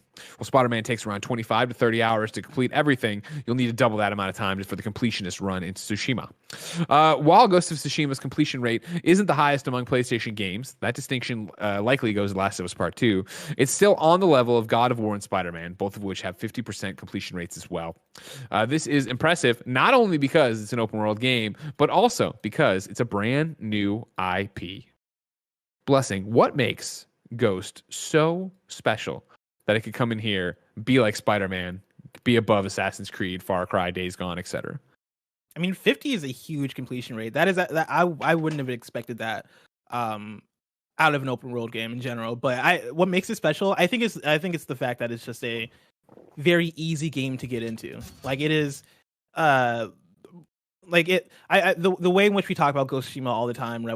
When we're looking at it through a critical lens, I think we point out a lot of time that it doesn't do much that is striking in new or innovative in the space, but what it does do, it does very well. It is a pretty standard open world game with, I think, some cool ideas here and there, you know, like the ways in which they handle like the waypoint system where it's the wind that's guiding you where you need to go, stuff like the fox guiding you to certain items, all that shit. I think it's a very fun, very, very relaxing game to get into because it is standard and it does that shit very well. But also, like, I don't know, it's a fun game. Like it has a fun story to it. Like it's hard for me to really pick apart Ghost of Tsushima as something that stumbles anywhere. One of the reasons I think it works here, right, is what I talked about when we reviewed it, was that, and granted we're coming off Last of Us Part 2, but it's unabashedly a video game. Yeah. Which I think means different things to different people, but it means that for this part, like, it's always clear how to advance the story. It's always clear to go do what you want to do. Like, I would say, like, you know, on top of having a really enjoyable trophy list for platinums and stuff like that, it doesn't waste your time. If you don't want to do the side stuff, if you don't want to do the fox dens, if you don't want to do that kind of stuff, you don't have to. Like, it's not like you're running up to things and then, oh, what is that? What is this? Like, you are, but you also know where the actual story quest is. You know what you're going to go do. And they do such a great job of gating the progress in those things, right? Where it's like, okay, cool, you have to finish these story things, then it opens up the next area. Then you finish those stories, then it opens up the next area. That you can go through and golden path that game pretty quickly. And so if you just want the story, which is always the hardest part for trying to sell people on open world games that don't like open world games, right? You can go do that and not get lost in it and not feel like you're overwhelmed in it. Like Assassin's Creed Valhalla at the bottom of the list here with 19.8%. Valhalla is a great game. I played 35 hours of it and really enjoyed it, but there's so much going on in it, and the story didn't hook me that I was just like, all right, cool. And I went in there and would play night after night, not even moving the story, doing a million other things that were just there in front of me and like feeling beneficial. But when I wasn't any more engaged, where was I going? I think Jin's story has that through line. You know what's going on. You know what you need to do. You're chasing one villain the entire way. I think that helps. Yeah, I also think there's the fact that Ghost of Tsushima came out and there was nothing right after it that distracted people. Sure. Horizon Zero Dawn here is sitting at 34.1, and that came out a week before Breath of the Wild, which I think for so many people probably distracted them, and people probably didn't end up going back to it. I didn't end up going back to Horizon Zero Dawn until early last year, when I finally beat it. And I think there are quite a few people that are in the same boat, where Ghost of Tsushima came out the same day as Paper Mario, and then after that, like the next big game was probably Fall Guys and then Avengers. Like people had time to kind of sit with it and actually play through it, which I think adds a big factor into this. Yep. I got one more PlayStation update for you, Greg. RIP PlayStation Communities. I'm going to pull from Roland Bishop at comicbook.com, who writes, PlayStation is officially shutting down PS4 communities. Sony has confirmed that the PlayStation 4 communities feature will be officially discontinued and shut down in April. Quote, thank you for using the PlayStation communities feature on your PS4 console. Beginning in April 2021, this feature will no longer be supported or available on your PS4 console. The of discontinuation reads, quote, however, you'll still be able to be connected and enjoy messaging features and more on your PS4 and the PlayStation app. As the official notice states, there are plenty of social features still available to the PS4 players. Parties, messages, and the like are still supported on both console and the official PlayStation app. The social ecosystem on the console might be shrinking, but it is not disappearing. And to that, Greg, I asked the question, is it finally time for PlayStation to partner with Discord? Yes. Are you kidding me? I mean, I'm sorry. If you loved communities, I'm sorry to see it go for you. Communities are stupid, and they were one of those things PlayStation like launched, like, hey, look at this. And they're like, all right, we're never going to do anything with it again. Like, oh, okay, cool. Just like that tournament shit they put in there and all that crap. Like, it's why even bother? And as we see them kill the PlayStation store for video and TV, right, of like, all right, cool, there's a million other services you could use for this and you aren't using ours, so we're done with it.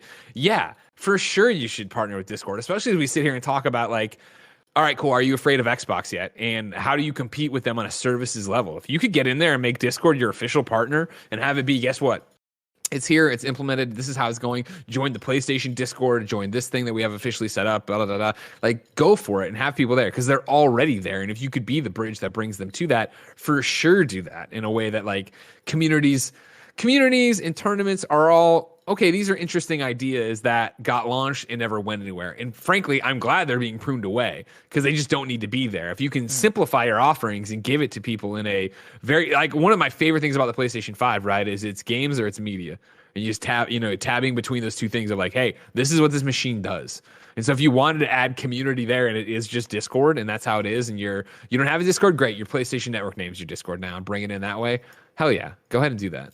Yeah, I'm 100% with that. I really want them to do that, because I see where they were going with communities, and I feel like many things, PlayStation just didn't commit to it the way that they needed to commit to it in order to make it a bigger thing. Like, if you're gonna commit to that idea of having these message boards or having different channels that people can exist in and talk to each other with, you got to commit to it all the way and really make it core, or at least support it like it is something that's core. And they didn't do that with communities. They kind of put it out there and just left it alone. And yeah, there just wasn't enough functionality for it to, I think, be something worthwhile to do. I never hit up my friends and was like, hey, come join this community and we'll talk to each other there. That never felt like anything that felt natural to do, because usually that ended up meaning that we're going to type through our PlayStation 4 controller, and that's never the ideal way to communicate with people. No, a message board with the DualShock 4 is not a fun time. And so, rest in peace, PlayStation communities. I'm sure some people will miss you, but yeah, I was always surprised. When this launched, we made two kind of funny communities. And it'd be that random thing where like years would go by and then I'd pop in. I'm like, people are still using this on the daily? Like, what are you doing? Mm-hmm. Now it's time for PlayStation picks. This is where I highlight a few of the cool looking games coming to PSN this week. Starting off with the big hitters, Stubbs the Zombie in Rebel Without a Pulse is coming to PlayStation 4 on Tuesday, March 16th. I'm sure Greg Miller's very excited about that. I had so many memories of this on Xbox. This is another one where when I had that Xbox, I was like, this is a game I'm looking forward to. And I got and played through, and I enjoyed Stubbs quite a bit, even though I'm sure it probably doesn't hold up. There you go. And then we also got Marvel's Avengers coming to PS5 Thursday, Hell March yeah. 18th. Now we're talking. It's a very Hawkeye. Greg Miller week. It is. Well, I mean, this is just the tip of the iceberg on things that are happening this week for Greg Miller. But yeah, Marvel's Avengers, PlayStation 5 edition, free upgrade if you already have PlayStation 4. Hawkeye out, free. We'll see. Where's that content? If anything comes after that, will anything ever come after that? Who knows? And they just, is it free to play after this? Does it not exist after this? Do they even talk? They say they're talking about it on the event we're live reacting to on Thursday. Are they actually giving you news, or are they just playing the Hawkeye trailer because that's the day Hawkeye comes out? We'll find out together. Not to get into our actual picks, let's start off with a game called Mundawn that's coming to PS4 and PS5 Tuesday, March 16th. Mundawn is a lovingly hand-penciled horror tale set in a dark, secluded valley of the Alps. Explore various areas full of secrets to discover, survive hostile encounters, drive vehicles, fill your inventory, and solve a variety of hand-crafted puzzles. I think right before the show, Greg mentioned that he was interested in this one. Is that true, Greg? Yeah, a couple weeks ago, I got an email about this, about a preview, and I couldn't do the preview, but I said, when you get a chance, you hit me up with codes, because, yeah, this looks interesting. Like, you know what I mean? I like the idea of this. If you can't see it, you know, it is like basically a pencil sketch come to life of what's going on in this horror game. So, yeah, like, I enjoy a good horror game here and there, so I'm excited for this one. Yeah, the art style looks really cool. I'm digging it, but it looks really indie, which I like about it, where I think hopefully we'll take some chances.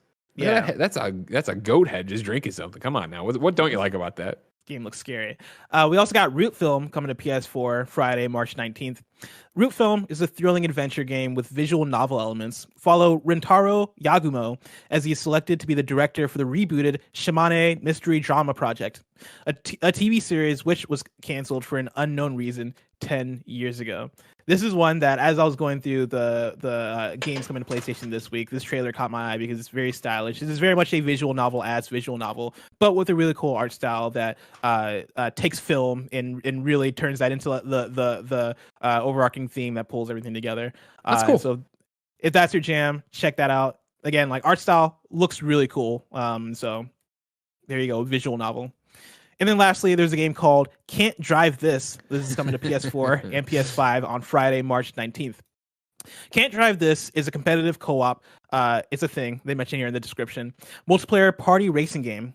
Drive your monster truck while your friend builds the road in front of you. Oh, and don't go too slow or you'll explode. Like in that Sandra Bullock movie, in which he kind of does the same thing, but on a bus. This game looks fun. That's a funny description. That's a good description. It's a really funny description, and when you look at the game, yeah, it's exactly that, where you're playing multiplayer, one player is driving through this path, and then the other player is placing road structures in front of them from like a top-down view. And so it's a co-op game with a lot of hectic gameplay. This strikes me as it could be a fun stream game. This could be like a good party mode. Yeah. This does look like a good party mode. I feel like Mike would have a lot of fun with this. Also, Blessing, I want to thank you for reading that description, because I've been trying to think of Sandra Bullock's name for the last 2 days. And wait, why? Because I kept I didn't remember her name. I knew her face, and I was like, but did you just not want to like go to IMDb, or no? You just not want to go to IMDb, typing crash. To trying to prove Alyssa something, I can't look it up. Okay. Oh, yeah. I like that rule. It would drive me crazy, but I like that rule. Yeah, and it drove me crazy. So thank you, Blessing. Wait, I really want to know that. Wait, was it an argument about what was the football movie that she was in? The Blind Side. Now you put Longest Yard. It was the Blind Side. Yeah, I was gonna say The Long Shot, and I was like, that is definitely not it. We were talking about Ocean's 8 the other day. A long shadow. Sandra Bullock was in Ocean's 8. Yeah, she's like the she was great. She was Billy Sandra Ocean. Bullock is not Billy prolific. Ocean. Danny Ocean's sister. Yep. Oh, I've never been. I watched it for the first time over the weekend. It was fun. I watched. What was the movie I watched with Nick a week ago? Demolition Man. I watched Demolition Man, and that was it. Sandra Bullock was in that movie, and I wasn't expecting it. And she was super young, and it felt like I was watching a different actress. It was super weird, but she does a good job in that movie, except for the scene where they have virtual sex. That was very weird. It's a very weird. It's weird. Good movie. I mean, yeah, they got real weird. It's got to be weird.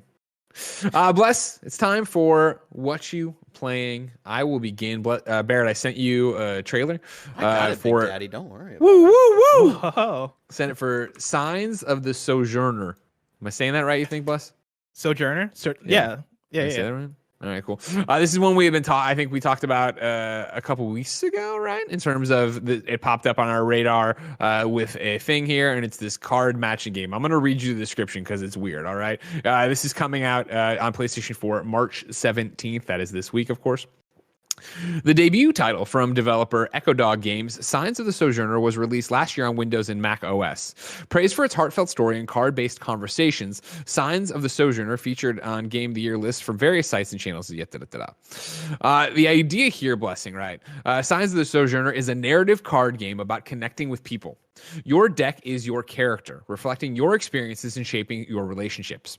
You take over your mother's store after her death, traveling to diverse locations to acquire goods for the shop. Along the way, you encounter optimistic stories, compassionate characters, and delightful surprises in a world where climate change has made life hard. So, Barrett, I'm sorry, I was talking over that. Can you rewind it so I can give it and play it again so I can give it a little bit more context to what's happening? The idea is, as you see these cards going up, Bless, is that you have a conversation timeline at the top. Mm-hmm. There are white squares and there are black squares. If you finish the line of conversation cards, you fill in a white square and the conversation proceeds in a positive way. If you miss filling in the cards, you put in the wrong cards, you get one of those black squares, and when you run out of black squares, the conversation ends poorly. The idea here is that, as you see, if you're an audio listener, this is difficult, right? But imagine putting down a playing card, and on the left side is one symbol, and on the right side is one symbol. The idea is to match symbols. So as we just saw there, it was triangle to triangle. That's a positive one, you go on. And then after every conversation, win or lose, you get to take a card and put it into your deck to go on and have more conversations. I love the idea of it from when we saw it. I was super into it. Playing it over the weekend, it just didn't work for me. Where I didn't get lost in the story. I thought it's a game that wants you to play multiple times. And I didn't get really until the end that the idea here was to build your deck around that playthrough. So like as we're going through there, like you saw a lot of triangle and circle being the things there. There's also like this blue square and then like a hexagon and stuff like that.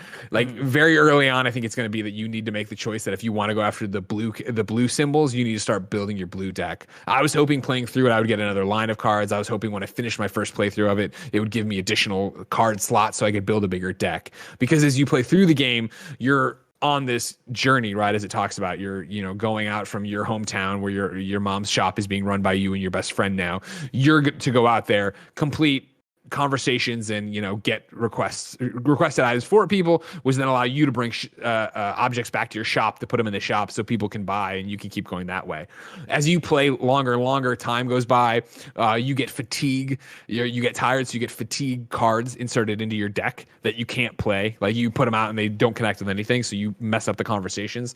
So there's this whole time management of going out on your thing, then coming back to rest, then coming back out with it, and it just didn't work. And it's one of those games where I think I understood it, obviously, the more I played of it. I only did one playthrough of it. It was 2 sittings, but you could easily do it in one sitting going through, because I think it's 5 journeys you can take out. Like every time you come back, that's 1 trip off of your docket, and then you only have so many to go back. You're trying to save your shop.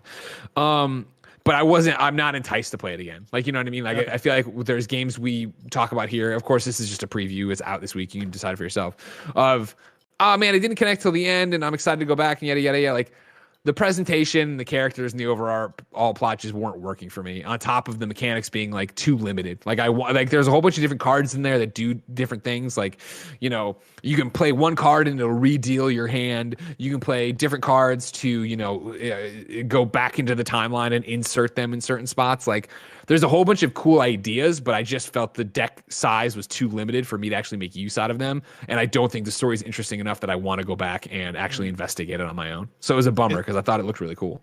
Is there would you at least recommend it to people if they see the trailer and it looks interesting to them? Would you say no, because that was me. Out? When we saw the trailer a couple weeks ago, I was like, oh man, this looks super dope. And I love narratives and I love conversations and stuff like that. And the idea is just playing the cards. You never say anything. You just see the other people reacting and stuff. And so it is that like, you get into it, but like I don't really care about what my mom was doing out on the road. Like you haven't made me invested in this person or my own character or what's going on. So it was a bummer. I wanted to really like it, and yeah, I don't recommend it. I feel that. Yeah, I feel that. And then outside of that, I played Destiny 2. We had on Fridays kind of funny games daily. On Fridays kind of funny games daily, Alex O'Neill from Irrational Passions was on, and he talked a lot about Destiny 2. In the post show, we said if we won our football game, the FCF game, of course, the Wild Aces, we would go. We're going to the championship. We are going to the championship. We won. We said if we won that game to go to the championship, we would. I would play Destiny 2, and Barrett said he would too. Yeah. And That's so awesome. We downloaded it, and Barrett and I jumped in on individual play sessions. And man, Destiny 2 is still a really fun game.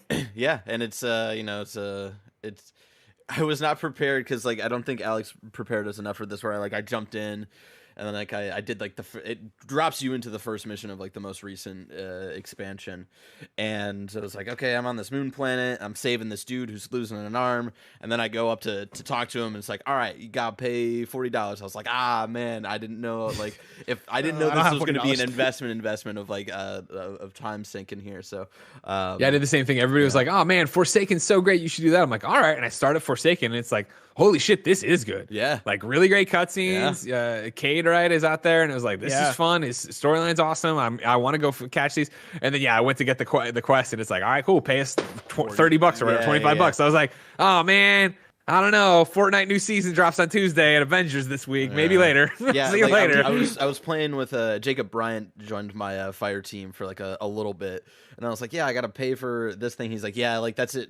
Like do that if you feel really invested. And I was like, what about these? I was looking at the map, and I was like, what about these legacy expansions like Forsaken and stuff? And he's like, I think you can just play through those and be fine and not have to pay any extra. And then I got through like the first mission in Forsaken because I knew that centered around Cade. And I was really like I was liking the intro to Forsaken more than the intro of whatever expansion the game opened up on. And then I tried to go back, and it was like, nah, all right, you gotta pay for the rest of the story. I was like, man, I don't know yet if I want to like put down money to see the rest of the story where I try to avenge my boy Cade. Because like going through the story stuff, those first missions for both of those expansions, like they were cool, and it got me back in the feat of playing Destiny again when Destiny 2 first launched. But then it was like trying to go through menus and figuring out like how like upgrading things worked and all of this stuff. It was like I totally forgot that language of the Destiny 2 menu language, and it was very daunting. So I don't know if that's the biggest thing about it too, right? Story is gonna hold that, I was enjoying the story too, and then when I got unleashed back on the tower and I'm checking in with people and I'm looking at things, I'm like, oh right, it's still lame, and I have to buy individual shaders to apply to each, and then it's also like all this gear now sucks because it's gonna keep going. It's like, so I'm gonna look like a weird patchwork hero for the longest time. And like Alex had warned us about like if our equipment or guns had been retired, essentially, like they're not gonna be great for using from here on out. They'll have like a white symbol at the top, like top left corner or something like that, and like all of my shit had a white symbol. I was like, man, I liked all this shit. Arkwing's calling this out in the chat, and I did think about this, but Arkwing writes, the expansions are on Game Pass on console, and Destiny features cross saves as well. Is it on Game Pass on PC though? No, stop playing on PC. I thought about Xbox. That's my only way to get Game Pass. Why'd you spend so much money on this fucking PC? I told you this was a mistake. Because I needed it for work. Then make us pay for the part that you needed. But then I want it after, like, when we go back to the office. Yeah, goddamn right. You don't want to. You don't want Kevin showing up for the repo. Dude, that's the part that breaks my heart. Whenever we go back to the office, is having to give back my PC or take it to the office. Yeah, see, that's the great thing. I get to keep. I might pay PC Kevin, here. honestly. I'm gonna be like, Kevin, can I just give you $2,000 or however much just to keep this shit? Finally happened, everybody. The Thor hammer broke while I was swinging it. Oh no! On the floor. Well, the Thor hammer's fine. I could put a different keychain on. Yeah, I thought about it, but then it's the exact same thing. I'm just like, well, I gotta in the Xbox, I gotta transfer the save. Do I care this much about Destiny? The answer, of course, is no. But I enjoyed what I played for like the hour I played of it, and I thought about it. So maybe one day I'll think about coming back. I've been in that exact same place because I also have friends that play Destiny. And when Forsaken came out, I went through the process of starting it, doing the Cade 6 stuff, being like, oh man, this is really cool. Oh shit, did he talk? Spoilers. Did my character just say words? Like, did he just have dialogue? And I went through those motions, and then I got a bit into it, and then immediately was like, okay, now I got to figure out what these materials are. All right, what are the weapons that are in? Okay, what is this? What is that? There's a battle pass, and it's like so confusing, and like how does that like transfer to all of this stuff? I was so it's hard. Lost. It's heartbreaking because I know the people that are into Destiny are into Destiny, and I'm always jealous because it sounds like they're having so much fun, and I know I could eventually get there, but it just takes a lot of work before I hit it, and I'm like, I want to play this when I could be playing whatever other game, with my time. I mean, that's the thing. Same thing. Like thinking about it, like like Outriders is still right around the corner, and so it's like, and it's such a similar thing, even in interface, right? Of building up your character and your loadout and all that jazz and stuff, and starting from scratch with everything. I almost tried to go back to it yesterday, but then I put up a poll of what should I play instead, and it was Wolfenstein, The New Order, or God of War 2005, because I never played the original 3 God of War games. Oh, wow. And the Twitter audience chose Wolfenstein, so I started playing Wolfenstein yesterday. Dude, New Order is so good. I didn't remember much of it. Which New Order is the first one, the reboot, yeah. right? Yeah. It's so good. Dude, I saw your tweet, and I saw you put God of War 2005, and I read that, and I was like, God of War didn't come out in 2005. That had to be like 2002 or some shit. And I looked it up, and I was like, fuck, it came out in 2005, and then God of War 2 came out in 2007 on the PS2. That's fucking crazy. Yeah, I remember. That's a late PS2 game. That's why I never. And that's played like synonymous for the PS2 for me. Yeah, that's why I never played those games, because when I was in middle school, those were like God of War was the series like my douchebag friends really liked, and I was like, I don't need that then. Fucking douchebags. Fucking douchebag friends over here. A bunch of douchebags over in Ohio. You know what I'm saying? Anyway, I've known it for a long time. Yeah, Wolfenstein: The New Order. Fucking great, still great. Like I didn't remember it super well except for some like key moments, and it's just fun to go through again. Dude, God of War came out. Like what? What? Shadow Colossus came out before God of War. Burnout 3 Paradise came out before God. Like that's fucking crazy to me that it was that late in the gen. I don't know why, but it blows my mind that God of War came out so late in the PS2. Paradise, especially God of War 2. Oh, not Paradise. Sorry. Burnout 3 Takedown. Yeah, I was gonna say Paradise was like 2008. Yeah. Paradise was, but that was the year after God of War 2, which is still crazy. That is weird. It's really Blessing, weird. what have you been playing? I've been playing a lot of Apex Legends. I'm fully into it. I've not been this since launch. It's been crazy how much this season's got me back in.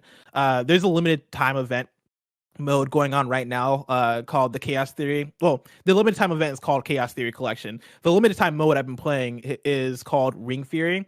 And basically in this mode, they add another ring within the ring. And so you'll be running around in the Apex ring, and then like there's another big ring that's basically moving around within it. And sometimes that might be multiple rings. But basically the whole thing is that it adds another layer of chaos within the Apex match. And I've been having a lot of fun with it. Like that mode has been fun as a limited time thing. It's going to go away eventually, which I'm very okay with because I don't want to play like that forever. But as a limited time thing, I've been having a lot of fun with it. With that, they've also introduced these heat shields that are basically these protection force fields that go around your team if you're caught outside of the ring or inside of another ring, which has been a very interesting mechanic that's kind of shaking things up. But I've been having a fantastic time with that. Apex, I can't get enough of it. I am fully back into it. I still refuse to play ranked because people do not play around. And I'm playing crossplay with people, and I do not want to be on console playing ranked with people who are playing on PC because I'm just very intimidated. But I'm having a good time with that. I also started playing this game called Gunfire Reborn. And I've been playing it on early access PC because it's just available on Steam right now. But on Twitter, the developers tweeted out that the game is coming to mobile devices and consoles in 2021. And so you can treat this as a PlayStation preview.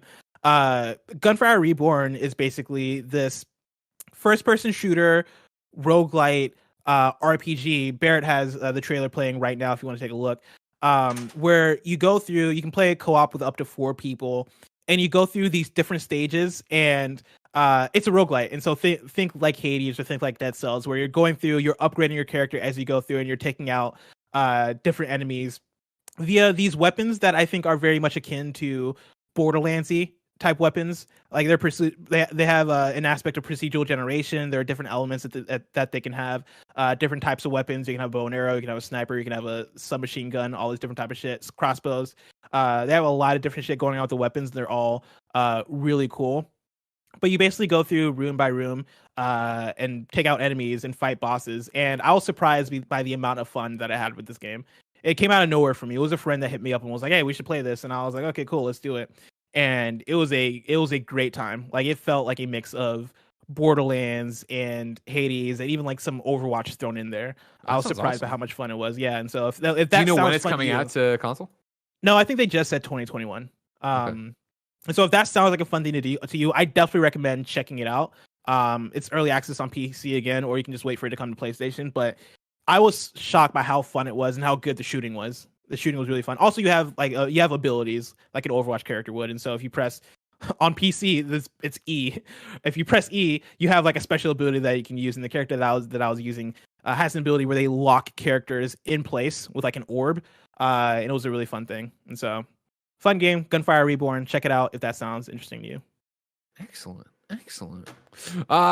Blessing, we asked people watching this show, of course, to go to twitter.com and use the hashtag PSILOVEPHOTOMODE. This is where you go with the theme we give you each and every episode. You send us the photo mode photos you've taken, and then we go through them. Blessing, you asked for Ratchet and Clank screenshots. What do you got for me? Yes, I asked for Ratchet and Clank screenshots. I got 2 runners-up and 1 winner. Nice. And so I'm going to start off with the runner-up at Burly Boiler, aka Matthew on Twitter. He tweeted this one out. This is a fun one to see people tackle because there isn't a photo mode in Ratchet and Clank, and people made it work. Right now, Awesome. Looking at Burly Boilers on Twitter, right? It's Ratchet in this city-like area, but there's gunfire going on in the background from turrets. I say city-like. I say that because there are buildings and shit. But it's this wintry kind of area. Ratchet has this tech suit on, and it's visually it's beautiful, right? And like it really makes the Ratchet and Clank art style kind of stand out a bit because the art style is beautiful, and you kind of get that from. Did you just drop your Thor hammer? I dropped a Thor hammer. I don't have the keychain on it anymore to hold it up. But yeah, it's a very beautiful. That's a great one. That's a really good one. Yeah. The next one I want to shout out comes from Nina or Neens on Twitter, aka at Nina_McKee_, and she has a cool picture. It's behind the back. Yeah, it's lens flare. Behind the back of Ratchet, he's holding up his fucking crazy ass gun. I can't tell what's behind him. There's like Mr. a thing. Zurkon. Oh, that's Mr. Zurkon. Yeah, Mr. Love it. Zurkon's behind him. And that's Nobody what playing panic. God of War Ragnarok, you know? Man, yeah, no, man, what a conversation about God of War Ragnarok. We had a hard crash during recording, everybody, so you lost a couple seconds there. Don't worry about it. But yeah, Mr. Zurkon's there. Yeah, we're talking about Mr. Zurkon in this screenshot, and Barrett was talking about how much he loved it. Yeah, I was talking about like this specific level, and I was like, I think it's this level, and then I heard nothing, and I was like, I thought you guys were just like didn't agree with me that it was a good level or something, or maybe I was talking out of my ass. This is how we let you know. This is how we broke the news to you. We just shun you. Let's check out the winner. The winner comes from at Connor MF Knowles on Twitter. Is this awesome shot of That's a great one. Ratchet pretty much standing on a structure. He's upside down and in the background Using those mag boots. Using those mag boots, right? In the background, you see the same structures that were in the first photo, the first submission, the runner-up. But this time it's upside down, and so you have this cool juxtaposition of I guess perspective going on. It's hard to describe photos. I realize this. I'm not an artist. I don't have the artist terms to describe what's going on, but you get what's going on, right? Yeah. Looks really cool. It's a cool shifted perspective, I think is what they'd call it. Shifted perspective. And I don't know if that's what they'd call it at all, but that's what I tossed It's out probably there. not. That's what Mozart would call it. That's what we'll call it. Don't worry about it, everybody. Connor MF Knowles, congratulations. Congratulations, MF Knowles. Ladies and gentlemen, it should come as no shock. Your homework for hashtag PSILOVEPHOTOMODE for next week is Avengers. PlayStation 5 Avengers that. It's got a photo mode. Send me those Hawkeye pics. Let's see what's up. What are you doing in this game? Did they put more content in? Let's find out. Let's see what's going to happen with it. Watch the Blessing Show. Watch the Blessing Show Wednesday, youtube.com/kindoffunnygames. Let me take them to task. Come support us. Ladies and gentlemen, believe it or not, that's another episode of PS I Love You XOXO in the bag. Remember, of course, you can go to patreon.com/kindoffunnygames right now to get the post show. Blessing and I are going to do. Of course, no matter where you get the show, thank you for your love and support. Please consider subscribing, liking, sharing, leave a review on the podcast. It all helps no matter where you get it. And remember, like I said, huge week of content here. New episode of The Blessing Show up on Wednesday on youtube.com/kindoffunnygames. Then, of course, the Wild Aces are in the FCF Championship. You can come hang out with us Saturday night, 6:30 p.m. Pacific time as we take on the Glacier Boys and try to bring this thing home. For now, there's a post show to do. So until next time, it's been our pleasure to serve you.